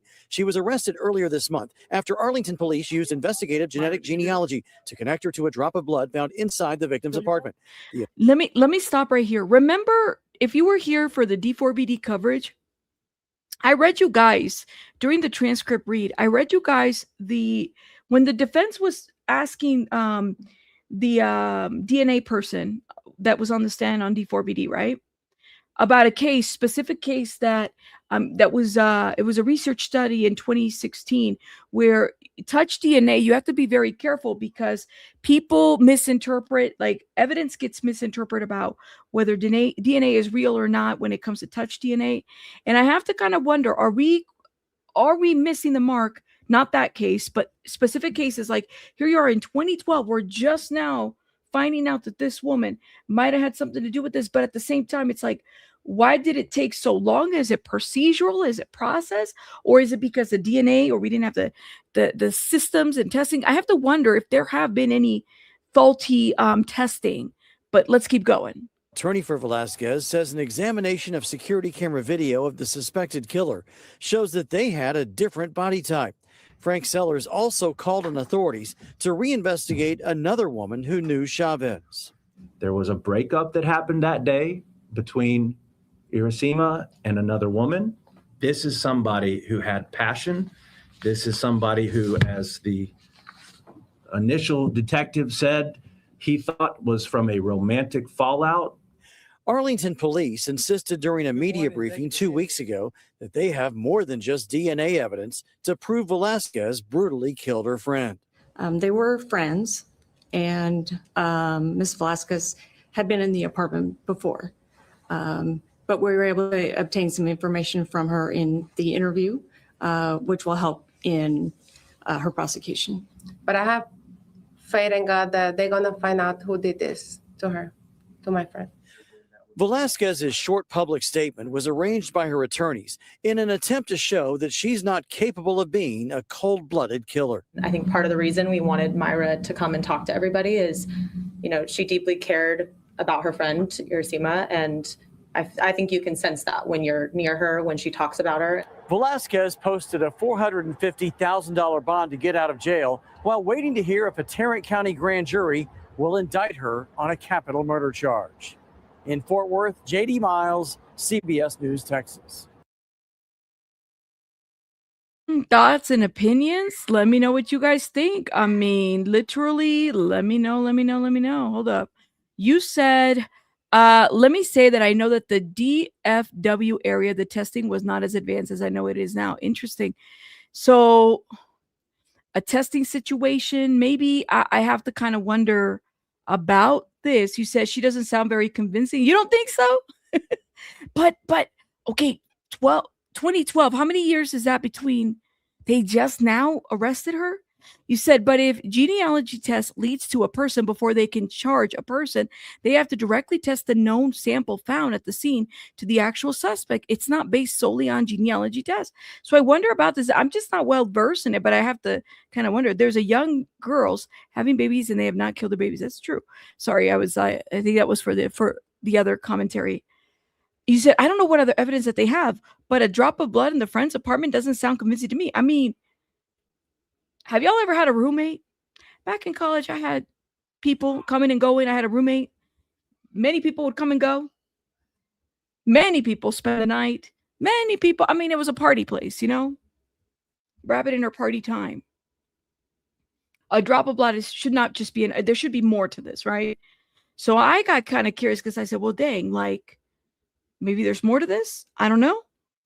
You said, hold up. I hope he, oh my gosh. What would be your motive? There has to be a backstory. Jealousy. They said it was like jealousy, dating. They were dating like the same person or something like that. Something to that effect. So I have to wonder about that. But I don't know. I mean, this is new info to me. Yeah. It's a lot of cases. A lot of cases could be solved if they had more funding for DNA testing and matching ancestry. Yeah. It's getting kind of crazy. Did they find her body? They did. They did. Sorry, y'all. Baby Bunny's playing out there. Ways to prove. Oh, sorry. Let's see. What else? Okay. I just wanted to include everybody's comments. He said, I had some of the worst roommates ever. I will never get roommates again. So I'm saying it's like you don't know. See, there were many allegations about the victim's boyfriend or ex-boyfriend having rug ties. So I need more context. Yeah, we need more information found. And they're kind of very tight-lipped at this point. It's her DNA, the only one that they found. That's what they said. Right there should be more to this. That's why it took all these years to gather all the evidence to take it to court. I would agree. Girl, the DFW, declared a man innocent for a crime he was found guilty of committing 75 years ago, solely based off of genetic DNA. Wow. That's insane. How many years ago? 75 years ago. Wow. They don't play. Texas doesn't play about any kind of penalties. I mean, don't commit a crime, but definitely don't do it in Texas. That's for sure. You said this needs to be in a Netflix worst roommate ever. Something. You said if the foreign blood was left there at the same time as the murmur took place, can they tell? That would be damning in my opinion, right, Patricia? 75 years is what I'm saying. Like, what? I don't know, man. I mean, look, that's crazy word. You have to know, you have to test. Oh, wow. You have to test the known sample to the subject. That's what I'm saying. It's like, I'm not well versed, but I'm curious to know how they were able to tie it to all of it. I would assume that they would have more, right? I'm telling you, with this new genetic DNA, there's going to be a lot more whole cases to solve. For some, unfortunately, too late. Gotcha. Let me know what you guys think in the comments. We'll keep an eye on that one.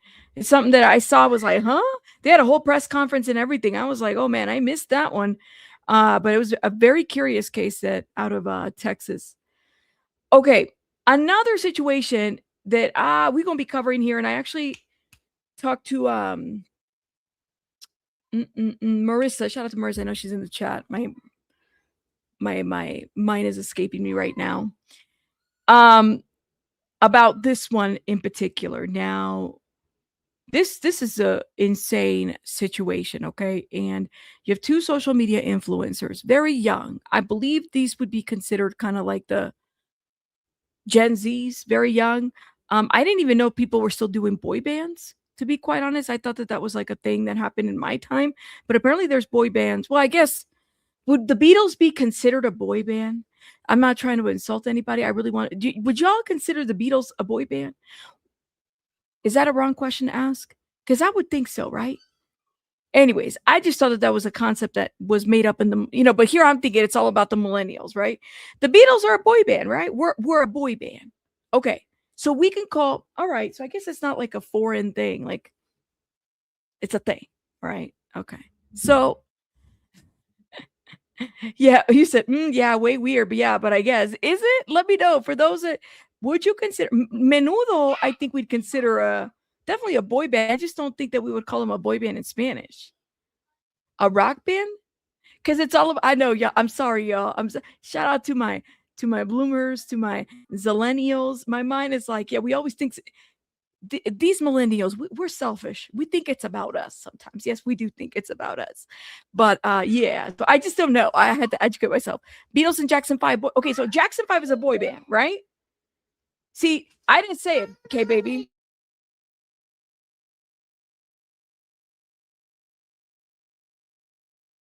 Give me one sec, guys.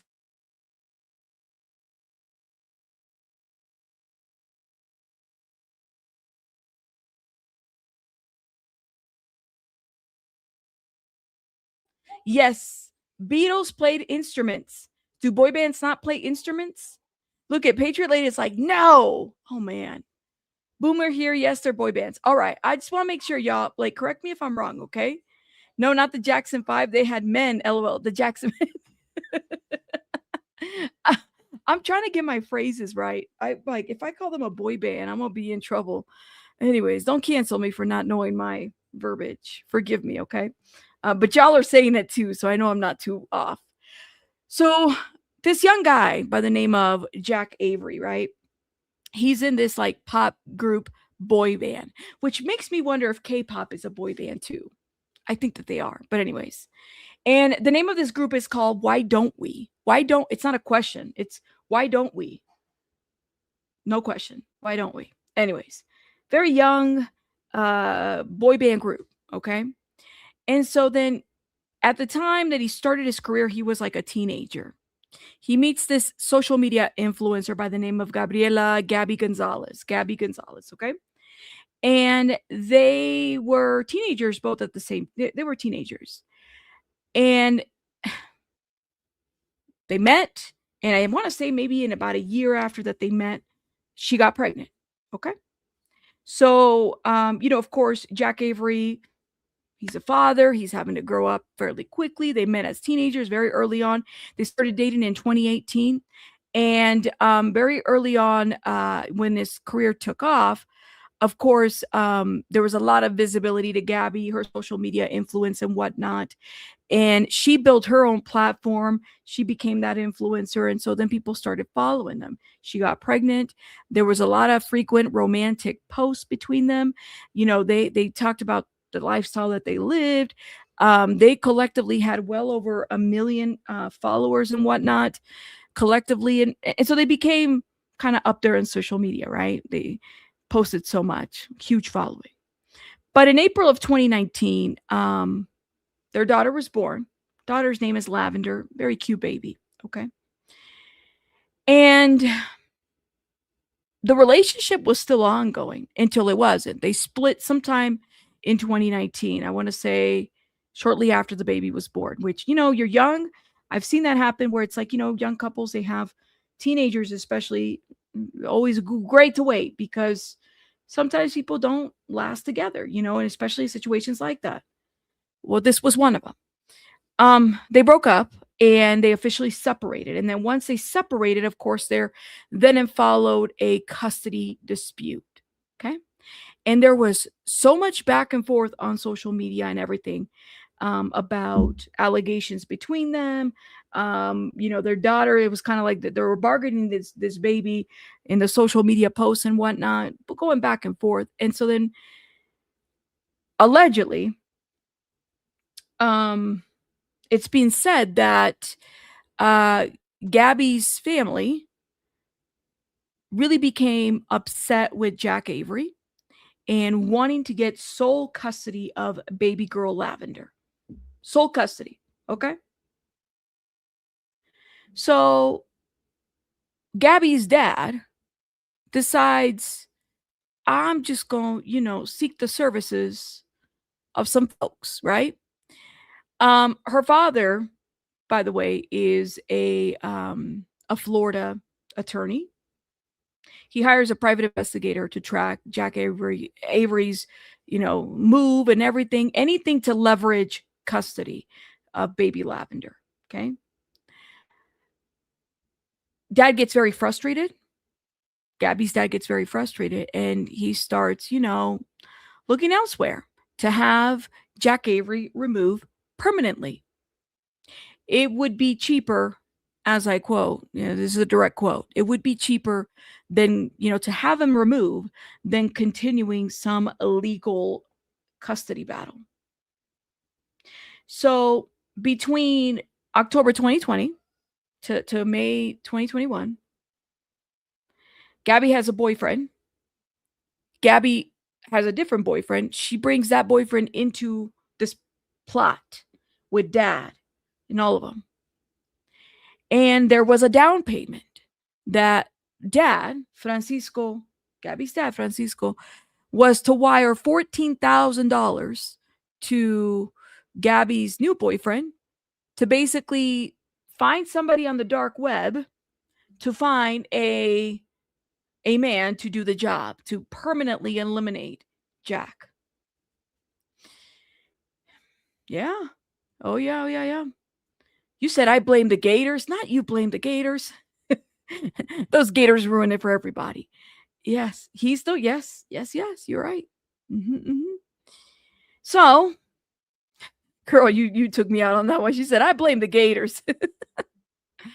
So, of course, let's keep going. Down payment, $14,000. And essentially, the boyfriend, Gabby's new boyfriend, is to navigate and find the dark web and find a hitman. And so then the co-conspirators requested a hitman to take out Avery in the Los Angeles area, even asking to have Jack Avery's fingers delivered with his jewelry still on it as proof of that his life was taken. They also staged talking about having the murder be done in like a random car accident type of situation. Now, as many of you guys know, anytime you on the dark web or anywhere else and you thinking you are working with a hired person, a hitman or whatever, you got to know that some of these hitmen, they're like undercover agents, right? Or there might be like undercover because they're trying to get paid somewhere else. So anyway, so unbeknownst to Gabby's dad and Gabby's boyfriend, they were in contact with an undercover law enforcement agency. That's who the hitman was. Long before, just so people understand how far this goes, long before any of the public found out about, what was going on, there were federal agents that went to Jack Avery's home and to alert him that his life was in immediate danger. And Jack basically later admitted, you know, in a show very publicly that the threat left him terrified. Like he didn't know that this is the extent that things had gone. He basically, it caused him to start hiding in his home, and he for straight months would not leave his property. So in May of 2026, and this was after like a multi-year investigation, finally the Los Angeles County District Attorney's Office decides to come down with the hammer, and they unsealed criminal charges against Gabriela, her father, and Gabriela's boyfriend. All three of them were arrested and hit with felony criminal charges of attempted murder, conspiracy to commit murder, and solicitation of a murder. So where we stand right now with this case, and again, shout out to Marissa, because I hit Marissa up. Marissa, I sent you the documents for this case too. This is one that we're going to be following because this is where we stand right now. Gabriela remains held. She's on a $2 million bail. She's held on a $2 million bail. And there's been a lot of delays in between. So the three co-defendants are scheduled to return to court for their formal arraignments on September 14th of this year.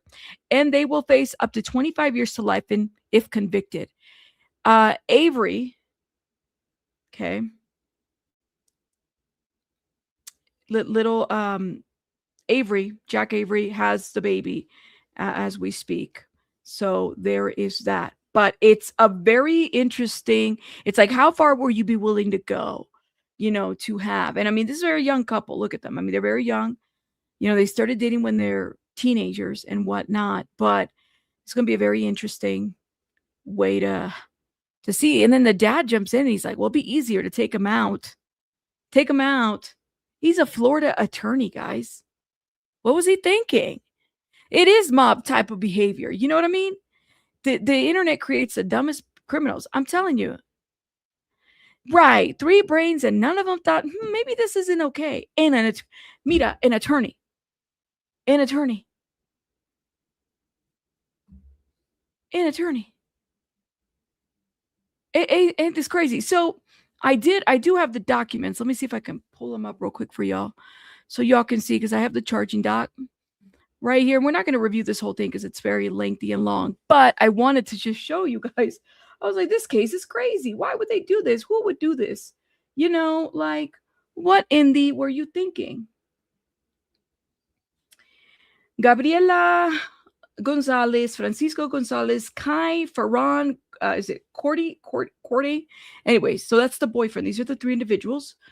So felony complaint for extradition arrest warrant. So count 1 is conspiracy to commit a crime in violation of Penal Code 182A1. A felony was committed by the 3 individuals who did unlawfully conspire together with another person and persons to identify whose identity, is unknown to commit the crime of murder. So it's PC 187, a felony. So conspiracy and murder, to commit murder. And they say they have it outlined here between on or about 2020 through 2021 in Los Angeles. Family court proceedings related to communications defendant Gabriela, the mother of Lavender, and Francisco, the grandfather of Lavender, participated in a custody visitation dispute concerning Lavender, with which Jack Avery, Lavender's father, was repeatedly portrayed as unfit, dangerous, and harmful to Lavender. So it's been an ongoing thing. I mean, literally it outlines everything. We'll probably do a separate video to go through it. I do have the hold up. Here it is. I have the this was the press release that was done by the district attorney's office. So social media influencer and her father and then boyfriend were charged today with plotting to kill the father of her 7-year-old daughter by trying to hire a hitman on the dark web as part of the family custody dispute several years ago. And it says this was a lengthy investigation that was initiated by the FBI and eventually turned over to our office, resulting in criminal charges being filed today, said the district attorney Nathan Hotchman. This is a case where the defendants are accused of going to great lengths to find someone to commit murder. Most fathers raise their children to respect the law, but here we have a dad who allegedly helped his daughter and her boyfriend break the law in the most sinister way imaginable. This is insane. Francisco, like, what are you doing? And there's, let's see. So she was scheduled for arraignment. I'm going to see if there's anything else. So the boyfriend allegedly requested and received additional $4,000 from Francisco to 2 months later after the alleged hitman asked for the additional funds. Several days later, the boyfriend allegedly requested that Avery be killed within a couple days. In September 2021, an undercover law enforcement officer posing as a hitman spoke with the boyfriend about a murder-for-hire plot. The boyfriend is accused of telling the undercover officer that Avery was the target and discussed payment and proof of death. In subsequent conversation, the boyfriend allegedly told the purported hitman that Gabriela wanted the murder to happen and Francisco could pay for the expense. If convicted, all three face up to 25 years to life in state prison. Lord have mercy. Yeah, this is going to be an interesting case to follow. Make sure you guys are following us for that.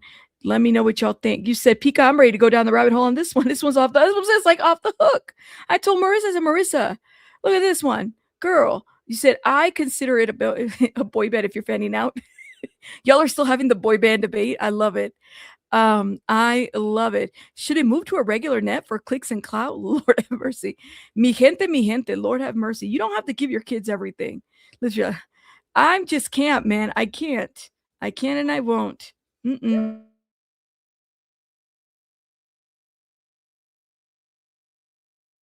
Some of these people need an exorcism. And I mean that in the most loving way possible. Y'all need an exorcism if you're doing all this for your children. No. I told y'all this would be an interesting one to understand. How do you go from like custody to this? Listen, you can hate a person so much, but to try to take, and then you would listen to your father, and then your father's quoted saying, well, it's better to take them out, now than to deal with this cost situation. Did he not think he was going to get caught? And then you have these people going on do people even know? Look, I don't go on the dark web. I don't even know how to locate that. Okay, www, I don't know, honestly, because you got people that do say that they go to the dark web, and I'm like, what is that? What is that exactly? Well, apparently it's on one side of the web where it's like all this stuff goes. I'm good with that. I don't even like the regular web. Why would I go to the dark web? Anyways, so this is the dark web is where you can do all this. Lord have mercy. I don't know. And the Gators in Florida are off the hook, but you can't blame this on the Gators in Florida. Ego, of course. He doesn't think he will get caught. There you go. See, I don't even, you feel guilty. See, you do that incognito and you're like, am I breaking the law because I'm incognito? And even incognito is not really incognito. It's crazy work. But these people are, you know what? We're not the same. Not everybody's the same. Okay. Anyways, so keep an eye on that one. I'll probably do a shorter video breaking down the criminal complaint. I'm still waiting to listen. I'm checking my email every 5 seconds to see if we have an email from Las Vegas yet on the Keffe D stuff, because I cannot wait to get my hands on that. I'm ready to sink my teeth into. I have some other grand jury documents. I just don't have the actual complaint. So yeah. And it's always the dad. So wait, did he think he wasn't going to get caught? He's a lawyer.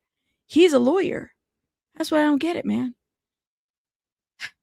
Anyways, moving on. All right, guys. So we're going to talk about D4VD. So shout out to everybody. It's been a lot of various reactions and whatnot. I started I almost spilled my drink. I started doing little short transcript reads, not reads, but like what we read. I started uploading short clips to the TikTok.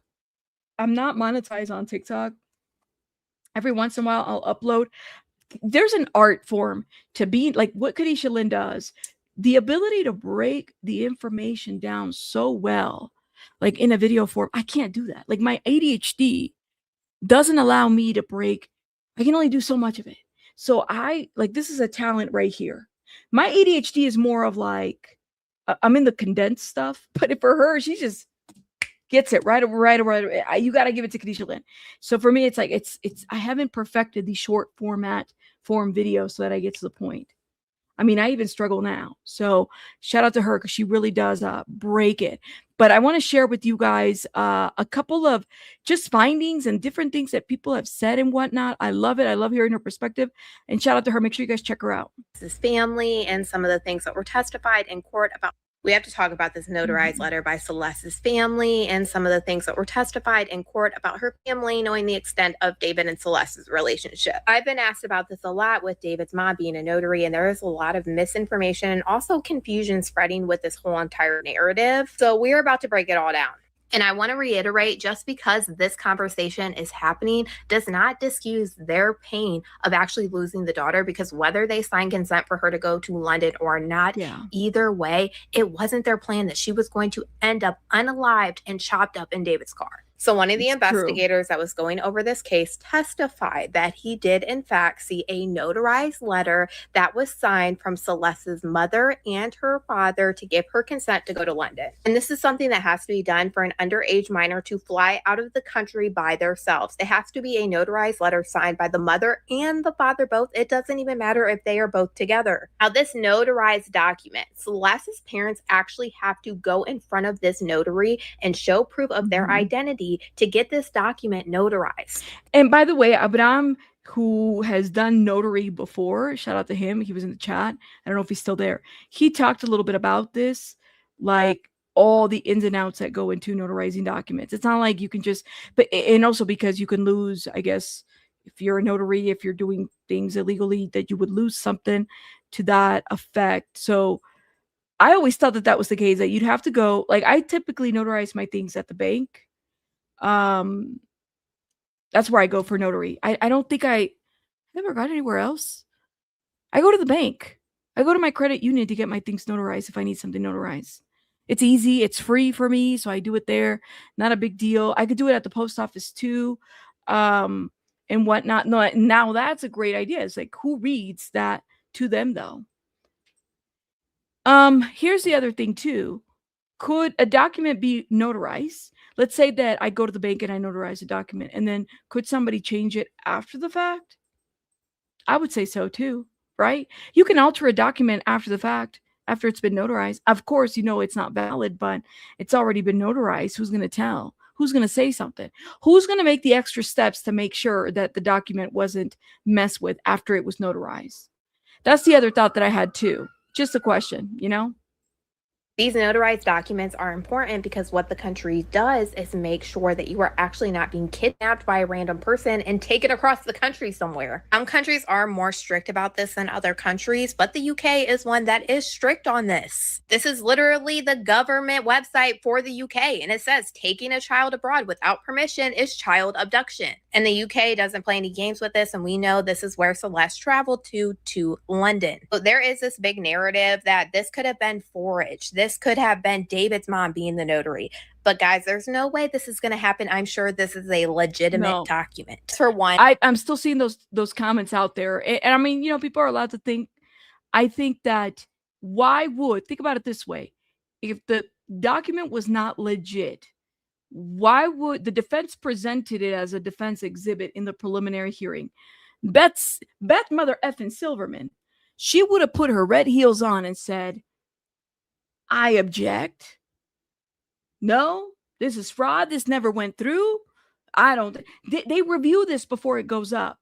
Pretty sure it's a legit document, guys. And her parents would have had to show identification to get this paper notarized. And literally, a notary has the seal in their name of the notary. So if there was any forgery behind this document, you would hear Beth Silverman literally calling this out, and this would not be allowed to be entered into evidence. And that is testifying about this has been somebody that has been literally investigating all of this for months now. And on top of all of this, it's also important what else we learned in this testimony from this officer about Celeste's family. We learned from this officer in May of 2024, Celeste's parents let Celeste go live with her aunt and cousin in Los Angeles. Now, it's also important to remember, before this point in time, Celeste had actually been reported as a runaway 3 different times. So it is very possible at this. So, and I think about this too, like Miss Amber, like, yo, the parents signed it. I think, thinking that this was a cool opportunity for Celeste to experience a free trip for London, right?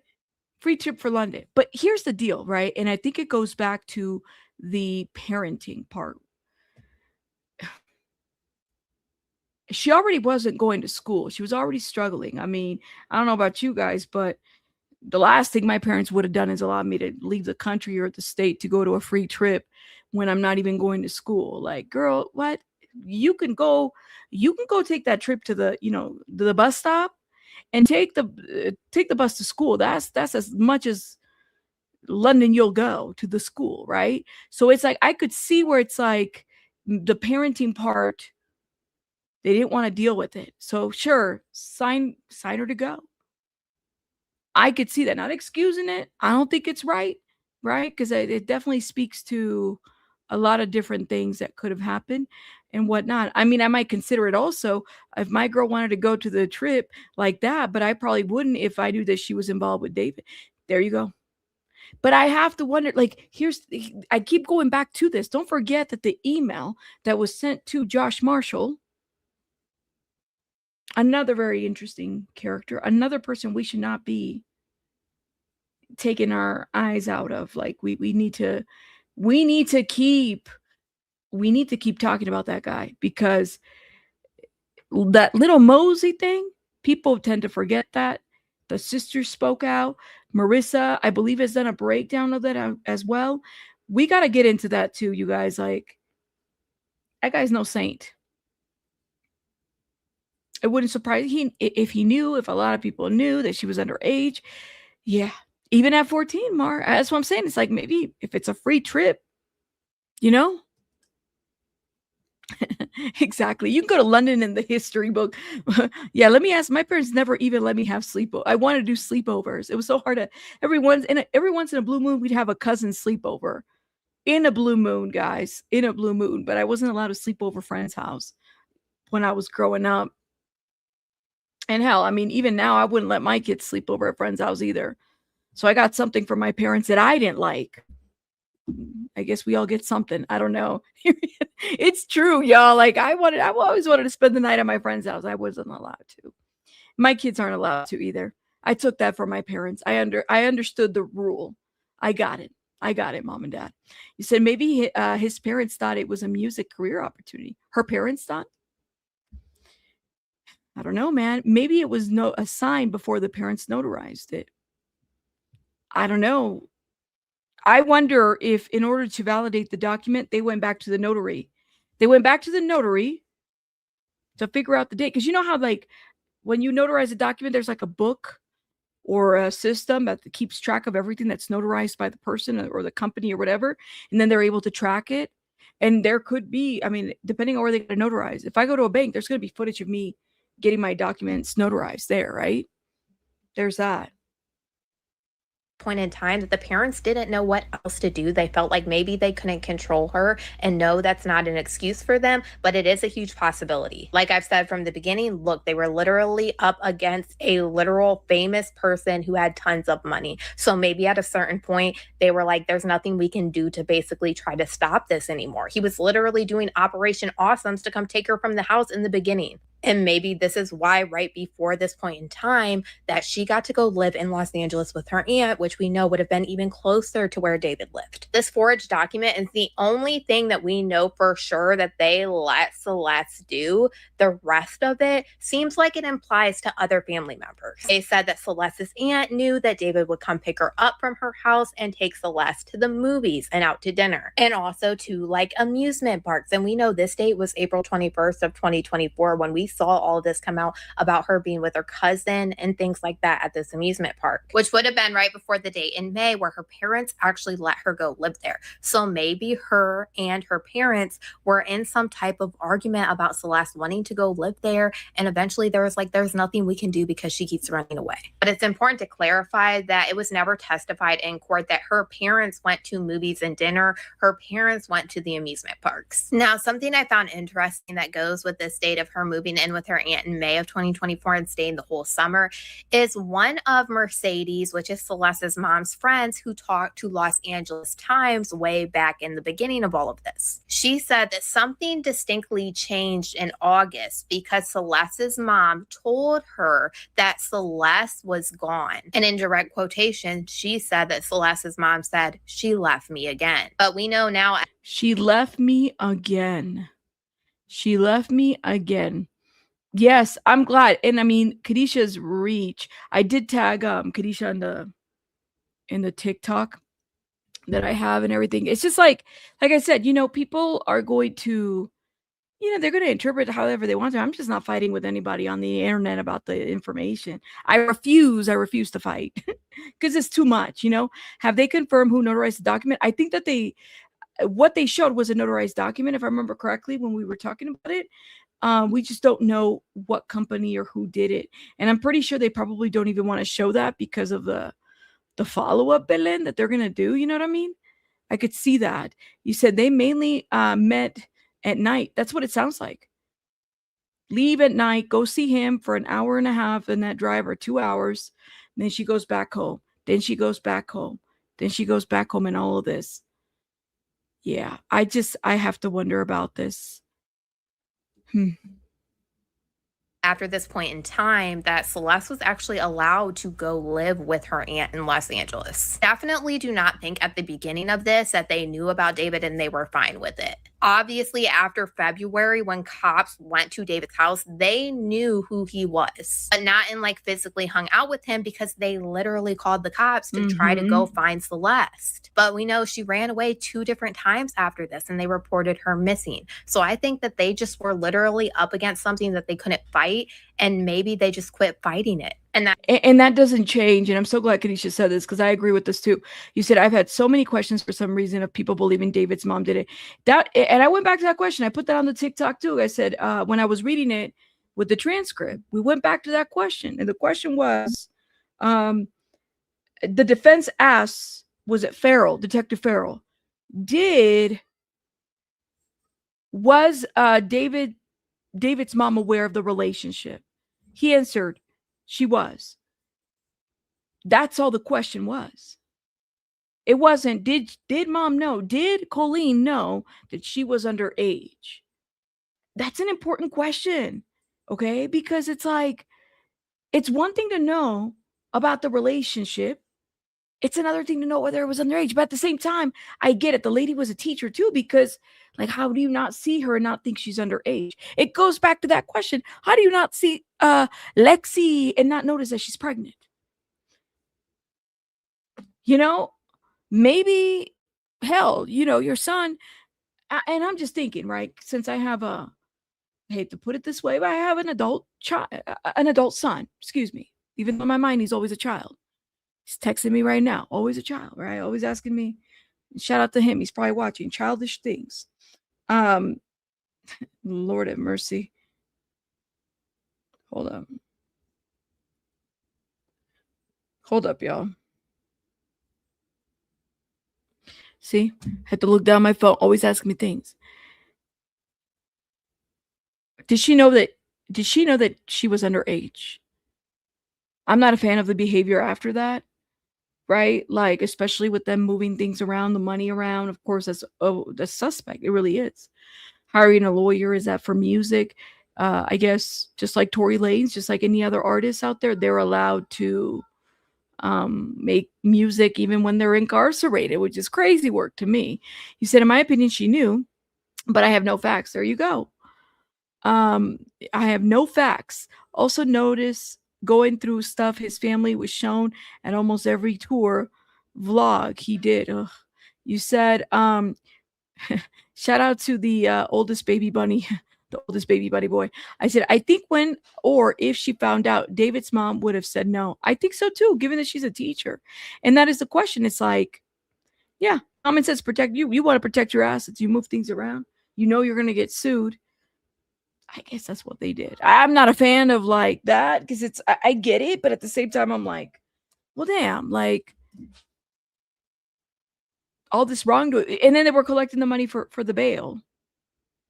I guess that's what you do, but there's no bail right now. You said, was the mother's friend comment about the change in Celeste in August 2024, 2025? Kadisha said it was 2024, but let me go back a little bit because that's an important note, right? So if you go, she goes through the Build-A-Bear thing, right? This is interesting. And by the way, again, this was found by Steve. Found by Steve. Look at this. Look at April 21st, 2024. To like amusement parks. And we know this date was April 21st of 2024 when we saw all this come out about her being with her cousin and things like that at this amusement park, which would have been right before the date in May where her parents actually let her go live there. So maybe her and her parents were in some type of argument about Celeste wanting to go live there. And eventually there was like, there's nothing we can do because she keeps running away. But it's important to clarify that it was never testified in court that her parents went to movies and dinner. Her parents went to the amusement parks. Now, something I found interesting that goes with this date of her moving in with her aunt in May of 2024 and staying the whole summer is one of Mercedes, which is Celeste's mom's friends, who talked to Los Angeles Times way back in the beginning of all of this. She said that something distinctly changed in August because Celeste's mom told her that Celeste was gone. And in direct quotation, she said that Celeste's mom said, "She left me again." But we know now after this point in time that Celeste was actually allowed to go live with her aunt in Los Angeles. Definitely do not think at the beginning of this that they knew about David and they were fine with it. Obviously, after February, when cops went to David's house, they knew who he was, but not in like physically hung out with him because they literally called the cops to try to go find Celeste. But I need to know, and I know it's not an exhibit, but I would love to see what that form, I think a lot of us want to. Did Marissa, if you're in the chat, did the form say David's name as the person that was for the travel form? So it has their name and then David's name as the person who is basically not in custody of, but for the travel specifically. You said he brought the whole family. He brought the whole family because they were pushing the siblings on the stage with him to perform. Interesting. Interesting. That's interesting.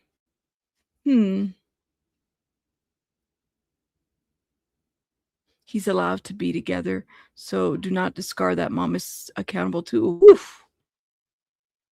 It's a lot, man. You said when I was 12 and dating an 18-year-old, his whole family knew. Disgusting thinking back about they all knew. Wow. I know, right? I don't know how she does it. I'm telling you, and then she keeps everything so condensed. So the transcript said, thank you. Transcript said it was to travel with David and no other family member, but I could not see the form. I'm curious I wonder if the form, I want to ask the question, but I don't know if we'll get an answer because of the transcript lady. How come some of these, and I'm not talking about Celeste's autopsy photos. That's not what I'm talking about, but like something like the form. Why isn't that public information too? Why isn't the form public information? I don't want to know about the we don't want the pictures. That's not what we're asking, but like something like the form, that should be public information. That should be attachments to the transcripts, if anything, because there are exhibits to that. But again, I'm not trying to get into, we don't want the other exhibits. We just want, why isn't the form available? The travel form that was used as an exhibit, why isn't that public? You said, Miss Amber says it's not public because of the pending trial. So you think, Miss Amber, could it be public after the fact, after the trial's over?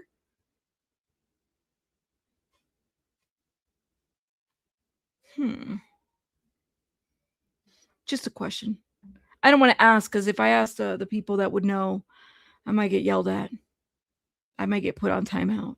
We know she ran away 2 different times after this and they reported her missing. So I think that they just were literally up against something that they couldn't fight and maybe they just quit fighting it. And that's why after the last time she ran away in April, there was nothing else about it. They basically left her as a missing person and she actually moved in with her aunt the month after that. And that's not excusing their behavior at all. When it comes to signing this document for Celeste to go to London, obviously that's something that nobody can agree with, not even myself. It's important to stop the misinformation about this because it did in fact happen, and you would know if it was not legitimate. And David's mom was not the notary of this. And thank you. Shout out to Khadijah, man. I'm telling you, I see the comments on the TikToks and on the thing. I'm like, y'all, I'm not fighting with anybody.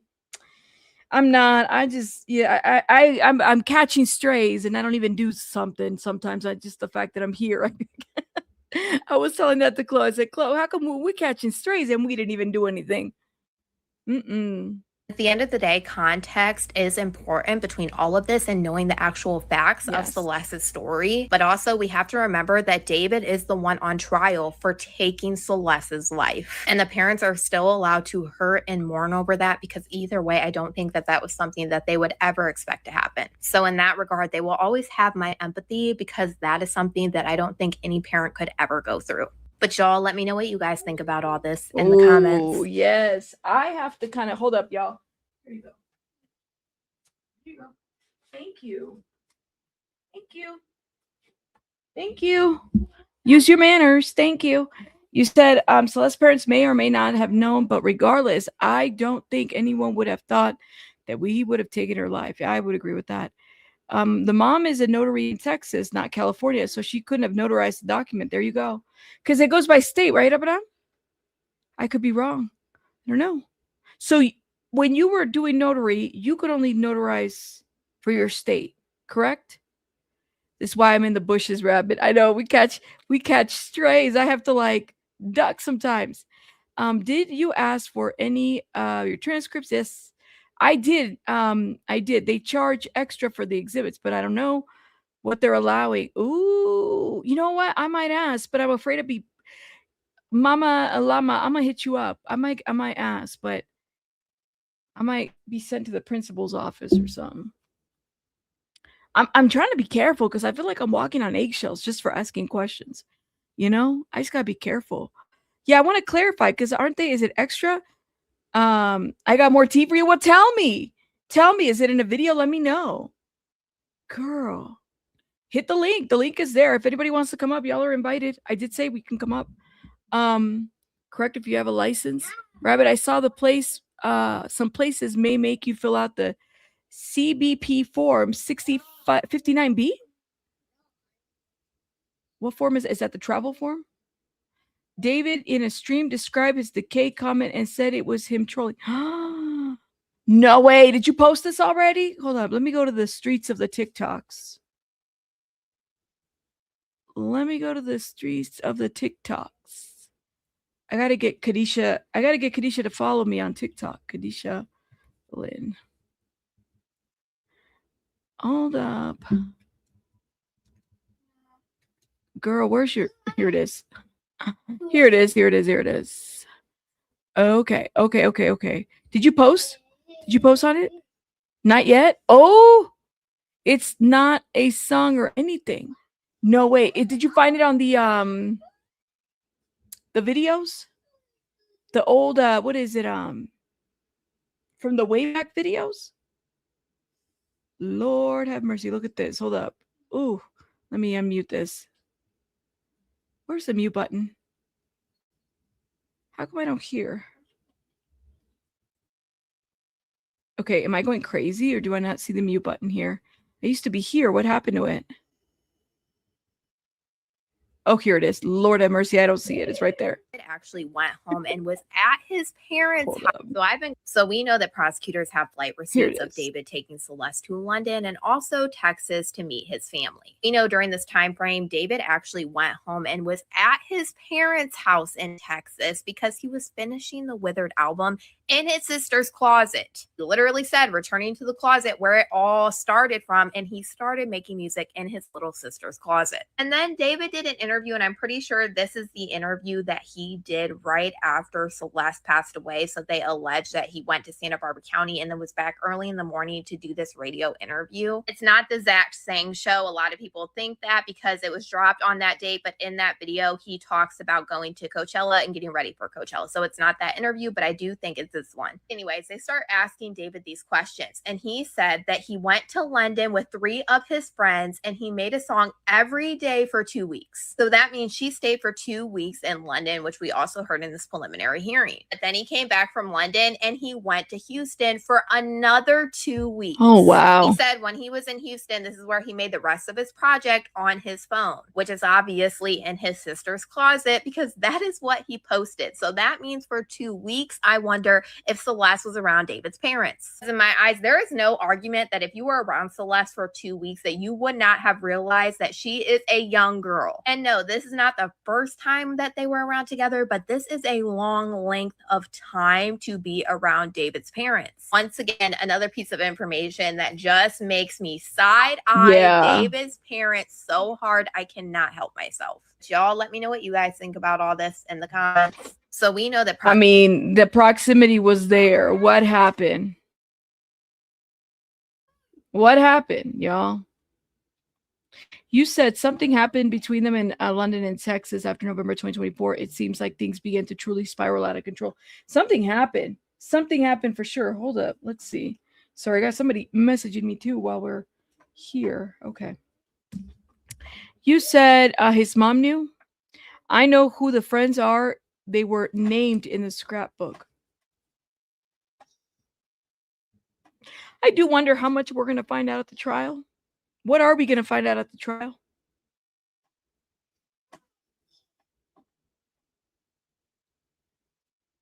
You know, well, there you go. The producer guy was one of them. Shit. Well, I didn't see anybody come up, y'all. I'm going to let you guys go because I have to run to the restroom as well. But drop the names, baby. I know I'm waiting for Kadisha Lynn's video too at some point this week or today, maybe. You said, oh, I recently found out that supposedly Asia was trying to be a music artist. I'm not surprised. I could see that from her. What happened? The parents all gave up. They were like, I'm done. That's right. Flojo, do you notice we don't hear much of Dad's involvement? Ooh, is this regular Joe? Yep. Persepolis Joe? Hey, Yep. what do you think? What do you think? I'm following in the background. I'm sorry. I'm going back and forth, but I think he's all kinds of fucked. That's just really what it comes down to. This guy ain't going to see the free world ever again. Crazy work, huh? Never again. Do you need to go to the restroom? Do you want to take a break? Go ahead. Yeah, look, can you talk to the chat? Y'all, let me take a little... Yes, I I gotta can. go to the restroom. I'm drinking a lot of water, y'all. Give me 1 sec. Sure. How's it going, everybody? And I'll address something else coming up because people are wondering, is he going to plead out? Because remember, you always have a right to change your plea. You can always change your plea to guilty. They're not going to stop him from pleading guilty.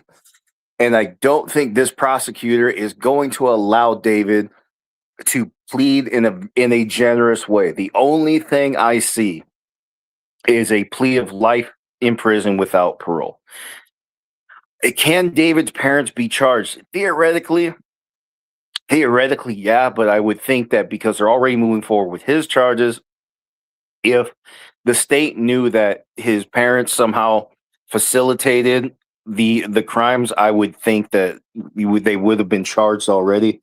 So I'm not seeing that, and there's supposedly a federal investigation going on at the same time.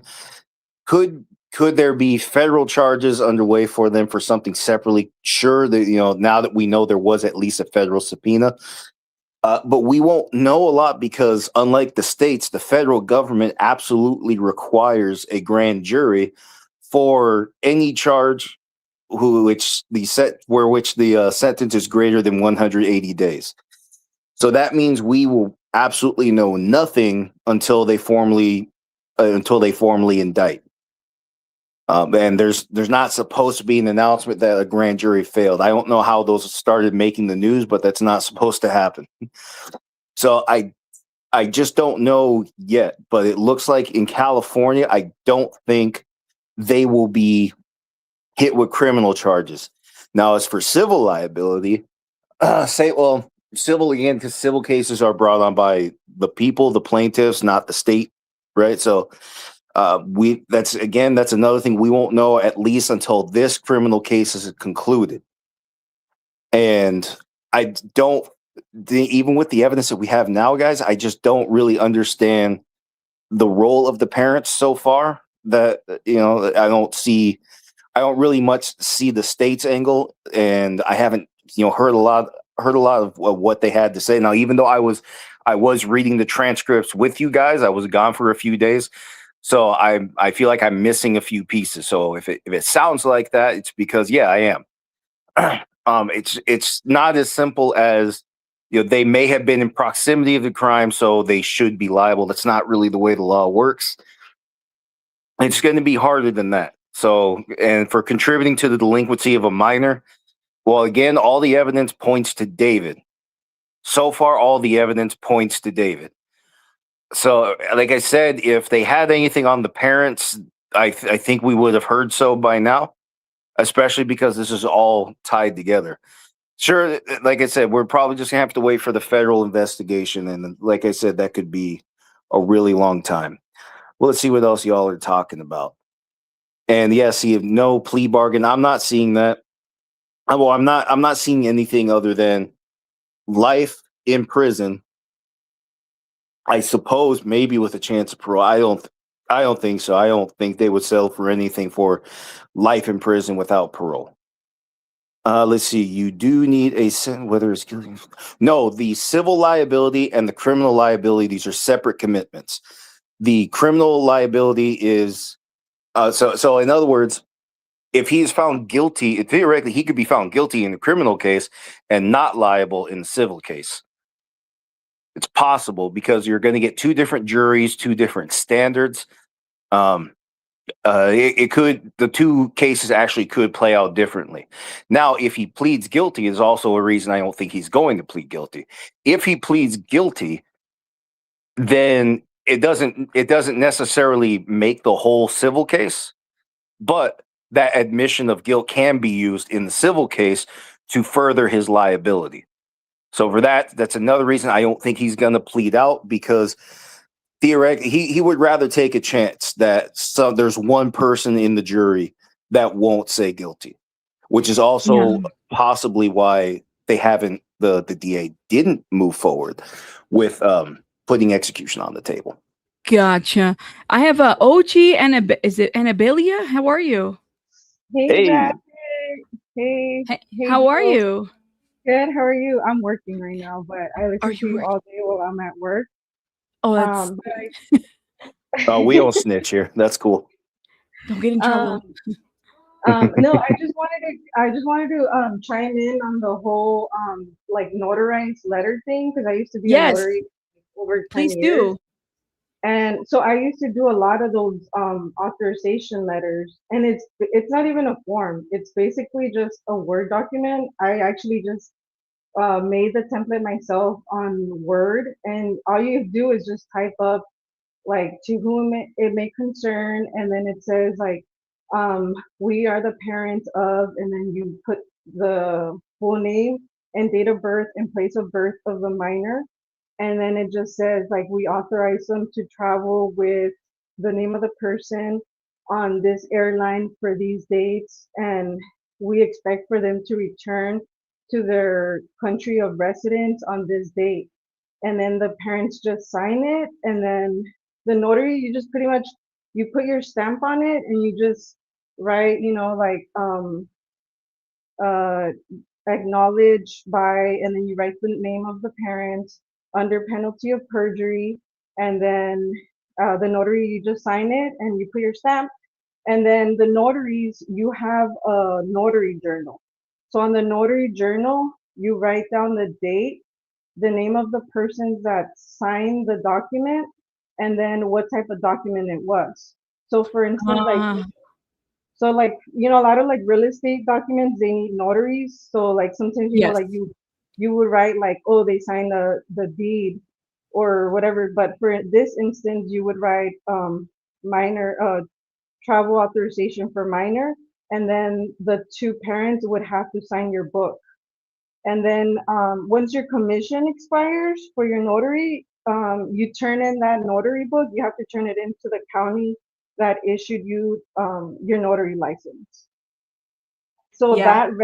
that record stays with the county. So I was in LA County because I live in LA. So my notary's journal stayed with the county recorder's office. Gotcha.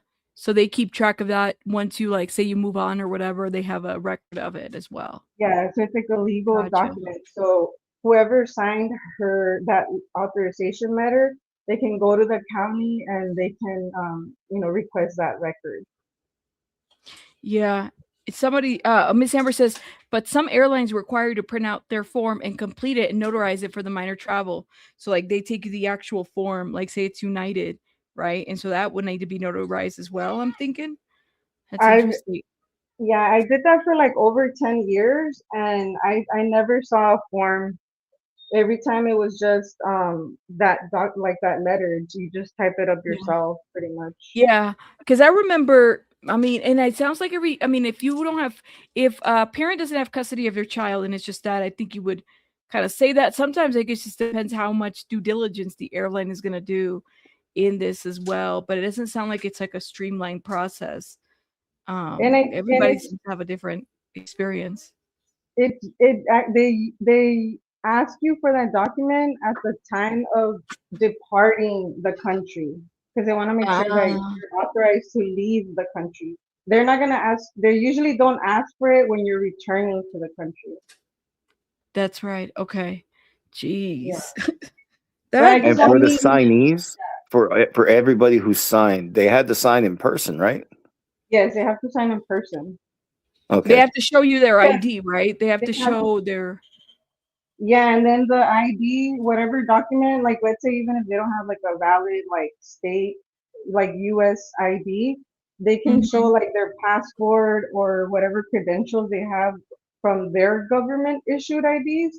And that information also, you have to write that information on the notary journal because you have to write on your notary journal what document did they use to make sure that they're the person signing. Mm. And what is that process to authenticate IDs? Nothing. You just, I mean, as long as you just see the ID, there's no way to authenticate it. You can't authenticate. So because your job, like Abraham said, he said that our job isn't to authenticate the document. It's just to notarize it. Yeah, it's just saying that because in reality, the notary doesn't really care what the document says because the person that's signing it, they're the ones that are acknowledging that whatever the document says, that they're agreeing to what the document is saying. That's why they're putting their signature on it. It's interesting. The ID matches the person who's signing, like when you get an alcohol. That's right. That's what it's supposed to do, right? Everything's supposed to match, and then you sign and notarize it that way. It just seems like, I mean, it's a straightforward process, but maybe there was no law breaking in the notarizing of the document. It's just, it doesn't sit well that somehow Celeste was able to travel through the parents', let's just say it, man, the parents' signature of this document. I'm not even saying the parents' consent, the parents' signature of this document. Through this document, she was allowed to travel outside of the country. That's it. And don't forget that by 2024, David was already 19. So he was already an adult, like he was a legal adult for her to travel. It's not like he needed his parents or one of his managers or whatever to accompany both of them. Like he was the adult already with the authorization to travel, to have her travel with him. Absolutely. Go ahead. For the document notarized, and this is I don't travel by plane a lot, so I don't always know. I wouldn't know what I'm looking at. You'd have to tell me. So for this document that was notarized, would it have said like this is notarized specifically for travel to London, or just that it's authorizing travel outside the U.S. without a parent? No, on the letters that I would write, I would specify exactly where they're traveling to and the Okay. date and the dates. Okay, so then there would be no doubt that whoever signed, if it was mom or mom and dad, that signed this notice, that would mean they knew exactly where Celeste was going to go. Yes.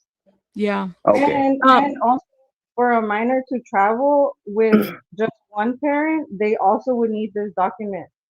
So let's say like Gotcha. a minor that is traveling just with the mom or just with the dad, like the other parent would also have to have this letter for them to travel, even if that's their child.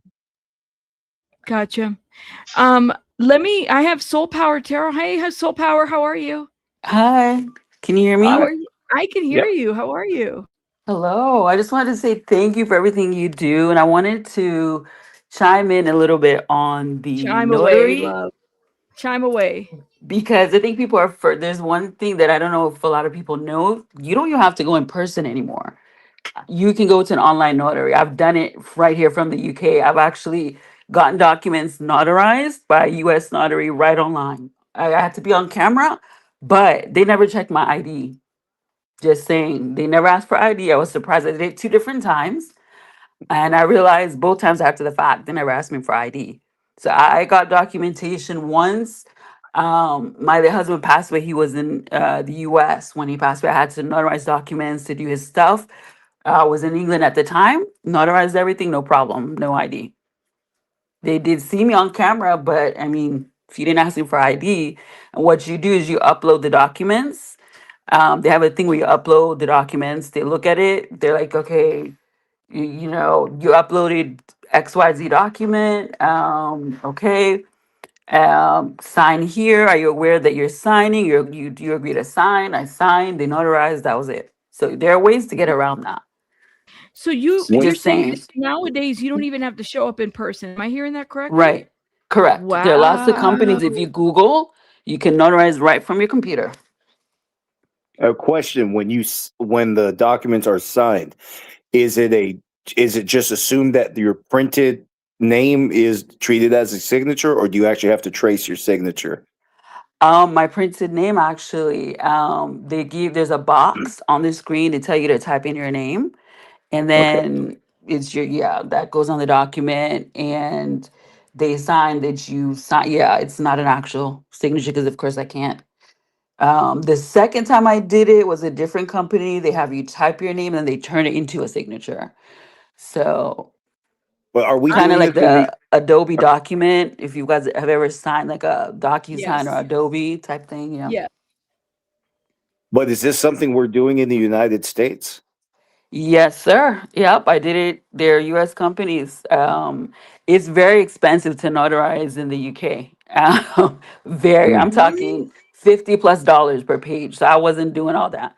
So I went right to an Dang. online notary because because they go to school. You have to get a whole is it a degree here to be a notary in the UK? It's like a 3 or 4 year course. So they charge because they got to study for it. So they What? do, yeah, they do a little more though than just notarizing though. There's some other legal things they can do. Oh, So okay. yeah, Okay, I see. So it expands their training. yeah, So yeah. okay, I thought this was a great question, right? Because my understanding is that they couldn't really look at the document from where they were at, the people in the court, right? So we don't Mhm. know if this document was in Spanish or English. We don't know any of Uh, that. So I wonder about that too, Spanish or English. And then what if it is in, because I don't think that it's the notary's job to allow the person to understand what they're signing. Am I going off on the right direction in this? Like, do they y- have to know mm. what they're signing? Yeah, they don't explain to you. Like they're like, okay, you know what you're signing. You say Uh-huh. yes, and then they're like, okay, and then the notary signs it. And like literally for me, both times it was like 5 minutes, no more than 5 minutes, and I was out of there. It's very quick. Interesting. Ms. Amber wants to know, wait, I'm confused. What kind of document did she get notarized online? A minor travel document? Yeah, from the UK, right? A Soul Power? Yeah, it was a U.S. company. I used both times. I got documentation. I got certificates from the U.S. and death papers. My husband had passed away back then. My son. I didn't get travel documents because I'm a single parent and I'm the only parent on the birth certificate, so I didn't have that problem. Nobody can ask. I just carry I used to just carry. He's an adult now, but I used to just carry the birth certificate around with me and show them. That sufficed. So legally, Supposedly, I was the only parent, so that made my life easy. Rabbit, But I'm seeing a comment saying that California Commission notaries cannot yet perform remote online notarization until 2030. What? Why 2030? Nah, they write laws like that now. They write them now to be active later sometimes. I don't know. Oh, Yeah. I don't know what's in the background. So I will take. I've never looked into these laws, so I'll take your word for it. Florida, somebody in another, what was Wow. it? Florida, and it was at Tennessee. I've had they're not all. They're all around. Depending who's available, you get that person comes on with you. It's like a little online room type thing. Okay. And Oh. by the way, like when I had my license, it was like in the early 2000s. To notarize the document, I'm not sure how much it costs now, but during that time it was only $10. Interesting. That's interesting. Miss Amber says, okay, what you're talking about is getting notarized online was not a travel document for a minor, right? I think there's clarification. So Power, if you can clarify that a little bit more. It was for a minor. Did I hear you say that correctly? I don't want to put words in your mouth, love. Let I me know. didn't do it for myself because I didn't have to do it, but my Okay. sister has done it for her minor child, the same company she used. So yeah, it But was. this I is did the it for UK, other right? paperwork, but yeah. This is in the UK, guys. So Yeah, I we're mean, we're in the UK. We use the US company. She used the US company to do it, and notary's a notary. Yeah, because it's expensive. Like for me, I had a big document, it was like 40 pages. So I wasn't paying $1,000 to get no, I wasn't doing that. So I just went and did it online. Yeah, but it was a lot cheaper. Miss Soul Power, while we have you here, I have a separate question. How do Sure, we go ahead. pronounce Sheldon's name? His last name, Jacques. Jacques. See, that's what I was saying. Jacques. Jacques. Yeah, you were I saying like Jacques. Jacques. Ejaculus is. I'm sorry, I do not like it. I've made up my mind. You just hooked on that name. You just like that name, right? Admit it. I You just like it. As It is soon forever as I so. heard it say it is forever so, especially knowing all the stuff that he knew and failed to do allegedly, according to what we know. Yeah. So I don't know, man. Oh, man. But yeah, like I said, I don't know enough about that process to know what steps would have been taken to authenticate the document for the court. But apparently, if it has mom and dad's signature, what was it? Both parents or just one? It was both parents. It was both. So if it has the names of both, and the state admitted that into evidence that way. So it seems like they knew. It seems like that's exactly as advertised, that it was mom and dad who signed it. Now, why they signed it, I don't know. Now, actually, when was this? When in 2024 was that? September, right? September to no, October to September. Okay, I think and it was like September 24th or 27th, September. October 5th. and she didn't run away. Now, when did she officially run away, or when was she officially reported missing? So it was signed September of 2024. I mean, she was reported missing earlier in February of 2024. So there was that way before the trip. Same year, but before the trip. Rabbit, in that you had like a list. I think you had gotten it from Strategic Eyes, where it has like all the calls from the police. I think I remember seeing a call from August 2024. There was but see, the thing about this is not all those calls are for missing person for missing. Like, it's kind of hard to tell what the code is. I know that there was like FU follow-up, and some of them might have to do with minors, and we were assuming because the coding is not open for interpretation for us. But Kadisha said February, March, April of 2024 are the times that she was running away. But yes, you said bottom line, they signed the travel docs. Beth would have been all over the place if any of these had been forged. So that's what I'm saying is I'm not doubting the authenticity of the docs. What I'm wondering is under what if there was a condition, like if they accepted that their child was going to go to London, okay, then that's what they did. We can only go back about it so much. Ultimately, they signed it, right? Did they know what they were signing? I don't know. It was signed by both of them, not just one, both. So there's that. That's it. But also, translators aren't aren't a problem, especially in Southern California. Yeah. There's a reason. There's a reason in every McDonald's, but most of the staff are Mexican. It's dime a dozen out here, and it's not the second spoken language over there. I mean, it's if not the first right now. It's a lot of Spanish out there. Yeah. So the idea they couldn't have a translator, or that maybe they didn't know, or maybe they understood English well enough to proceed. There's so many ways that could have happened. I don't think, because not everybody's wondering, well, was it really them or not? Was it forged or not? I'm not seeing room to argue for forgery. And like I said, translators aren't hard here, so it's not impossible at all. Thank you. Marissa says all the school papers come in English and Spanish. Like, we can beat this dead horse a lot. Ultimately, I just think we just accept the fact that it was signed. That's it. It was signed. There's a lot to it, but it was signed. There's nothing. I mean, I don't know what else to, there's nothing else to it but that. Yeah. Yeah. And like I said, it's just taken as is, the signature's there. The purpose of the document was to authorize that travel for a 14-year-old alone. Right. Was she 13 or 14? Yeah, she would have just turned 14. Okay. So, and that is what happened. We have other documents showing, remember, you looked that up, Rabbit, how Celeste accepted the ticket in person.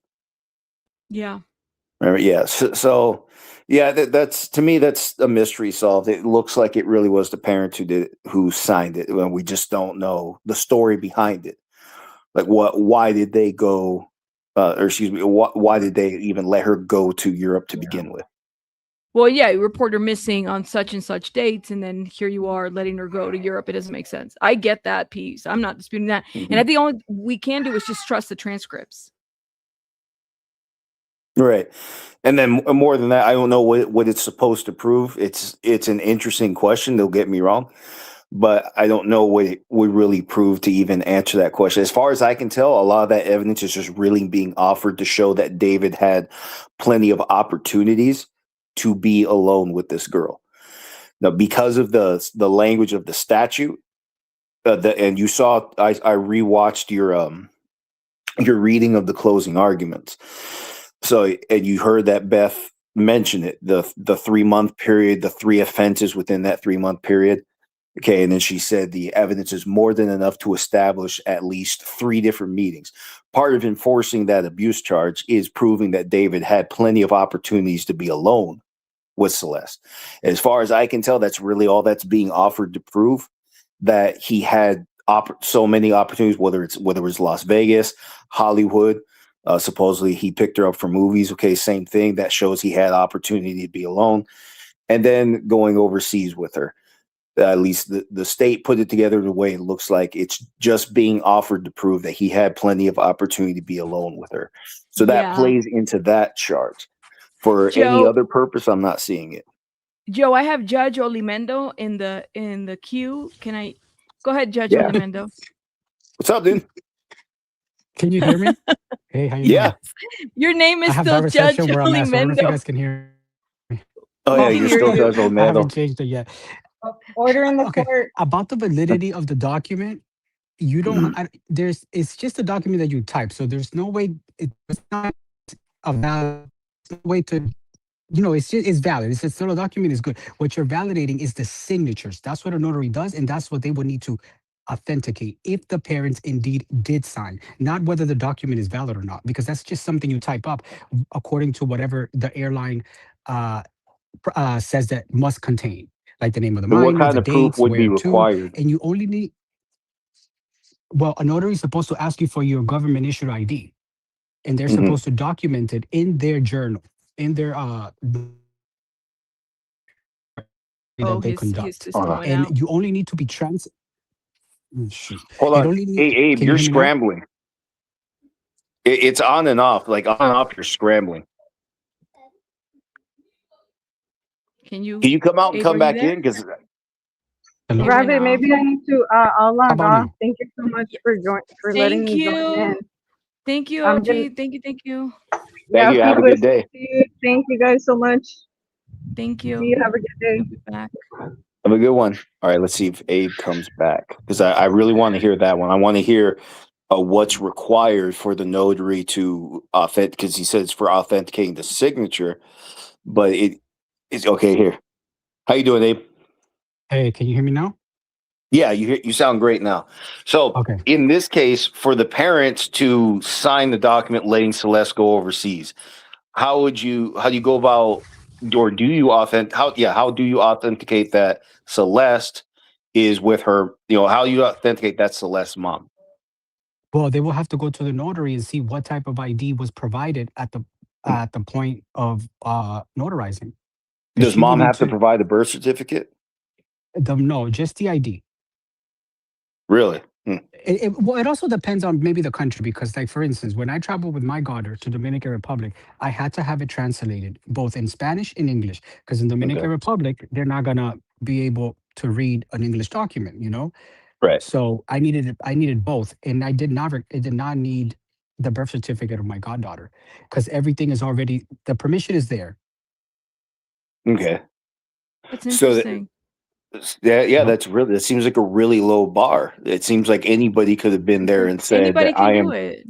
Yeah, it seems like anybody could have been there to say I am mom or dad of this child, and I say, yeah, sure, send her all the way out to London.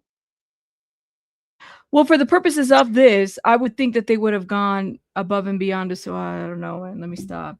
I'm thinking that Well, Beth is going to be like, "Hey, did you sign this form to the parents?" And the parents either agree they did or they didn't.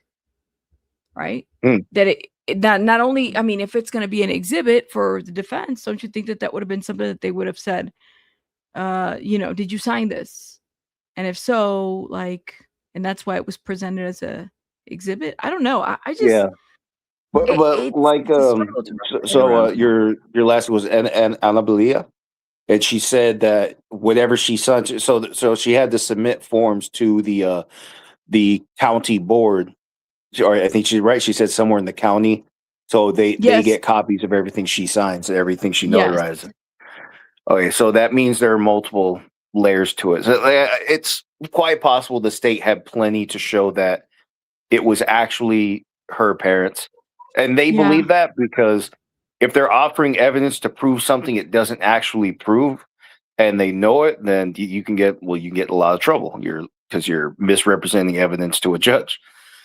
So yeah, the prosecution doesn't have a right to do that. So I think there's plenty that went into it. They don't tell you all of that when it goes to court, but whatever the document is offered to prove, that all that other stuff, the authentication is figured out well before it ever goes before Olmedo. Yeah, So I would it think looks so. like this is authentic. Yeah, There you go. and that's all I have to say about that. Yeah. Anything else? I'm gonna close out because I do have to tend to baby bunny. And I didn't realize how long I've been into No, here. just telling people I don't think he's going to plead guilty because that will help his liability in the civil claim. And I also don't think he's going to get a no contest plea. That was what I said in my comment earlier, that he's not going to get any kind of lighter deal. A judge is not going to let him plead no contest. He can plead guilty. He wants to work out a deal, obviously, but that's going to be completely confidential between the two attorneys. And I'm expecting him to fight it. I think Right. everything's You going to think he's gonna proceed fight pretty. it? this is gonna go to like I was thinking. I was Well, like, oh, this is not gonna go to trial. You think it's gonna go to trial? Oh, I think the first degree charge is going to go to trial. There is 0 point in taking for him to take the abuse charge to trial because look, you saw right the defense motion to dismiss was denied, and the state didn't, or excuse me, the defense didn't even have a fight in that. They didn't even bring it up. They didn't even bring up the evidence of that charge. They know they can't fight it. She saw all the evidence. She knows that's him, and that's all there is to it. Remember, strict liability, for those who don't understand what that means, it means you're responsible for the actions regardless of your intent to even commit those actions or when committing those actions. So that means at the instant he went to bed with this girl and she was underage, that was it, guilty. Even if for somehow, let's say she was 13 and lied her age, under those circumstances, it just wouldn't matter. Be And they zero try to put that possibility. in there. You saw that the defense was trying to say, well, she might have misinterpreted age, but at some point he knew her age. I'm like, you Yeah. knew her age when you looked for unaccompanied minor travel. You knew her age at some point. Right, You knew her and age. Like, this is BS.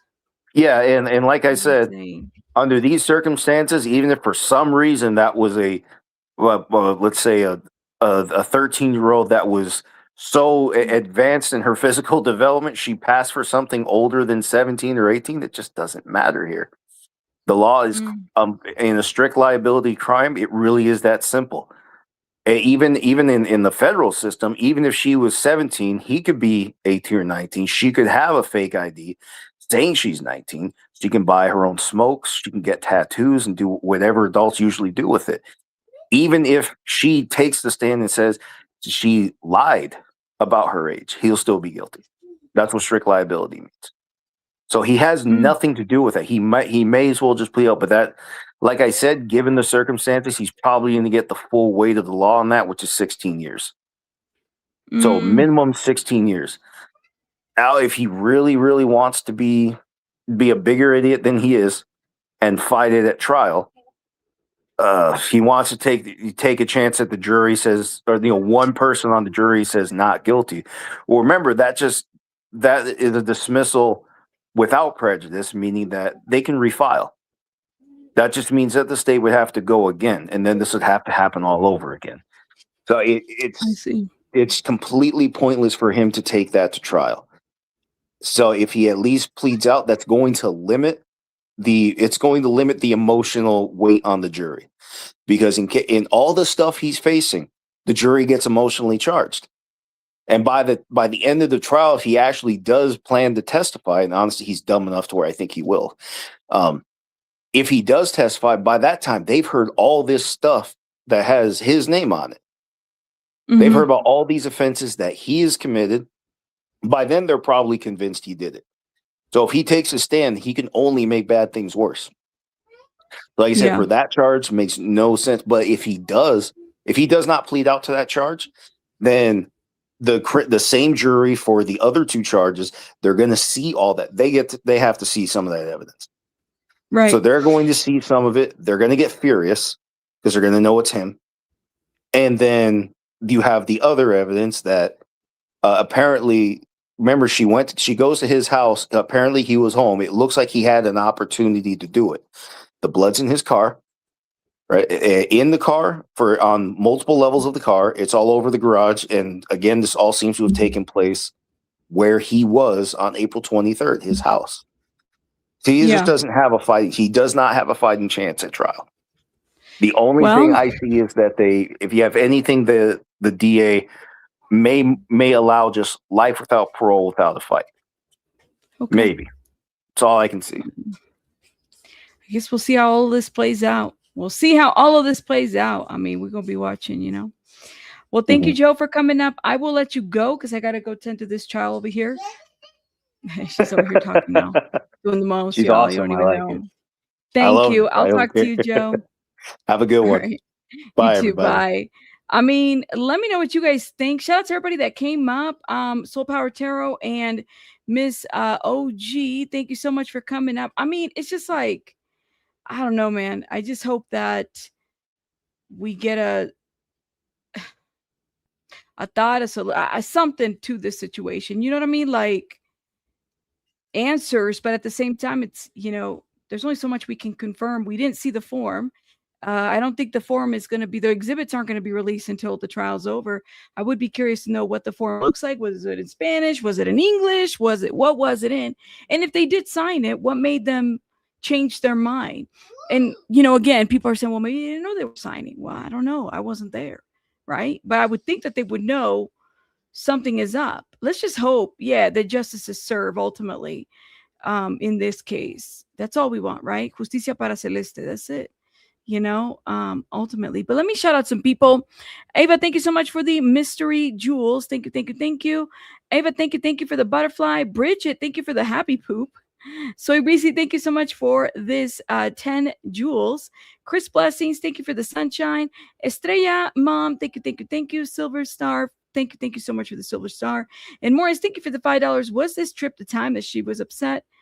Was this trip the time she was upset because they said no, and David said, I'll take care of it, meaning I'll ask that, and kept forgetting?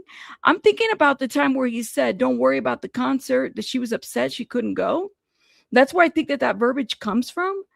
But I don't know. I'd have to go back and see. Thank you so much, Morris, for that.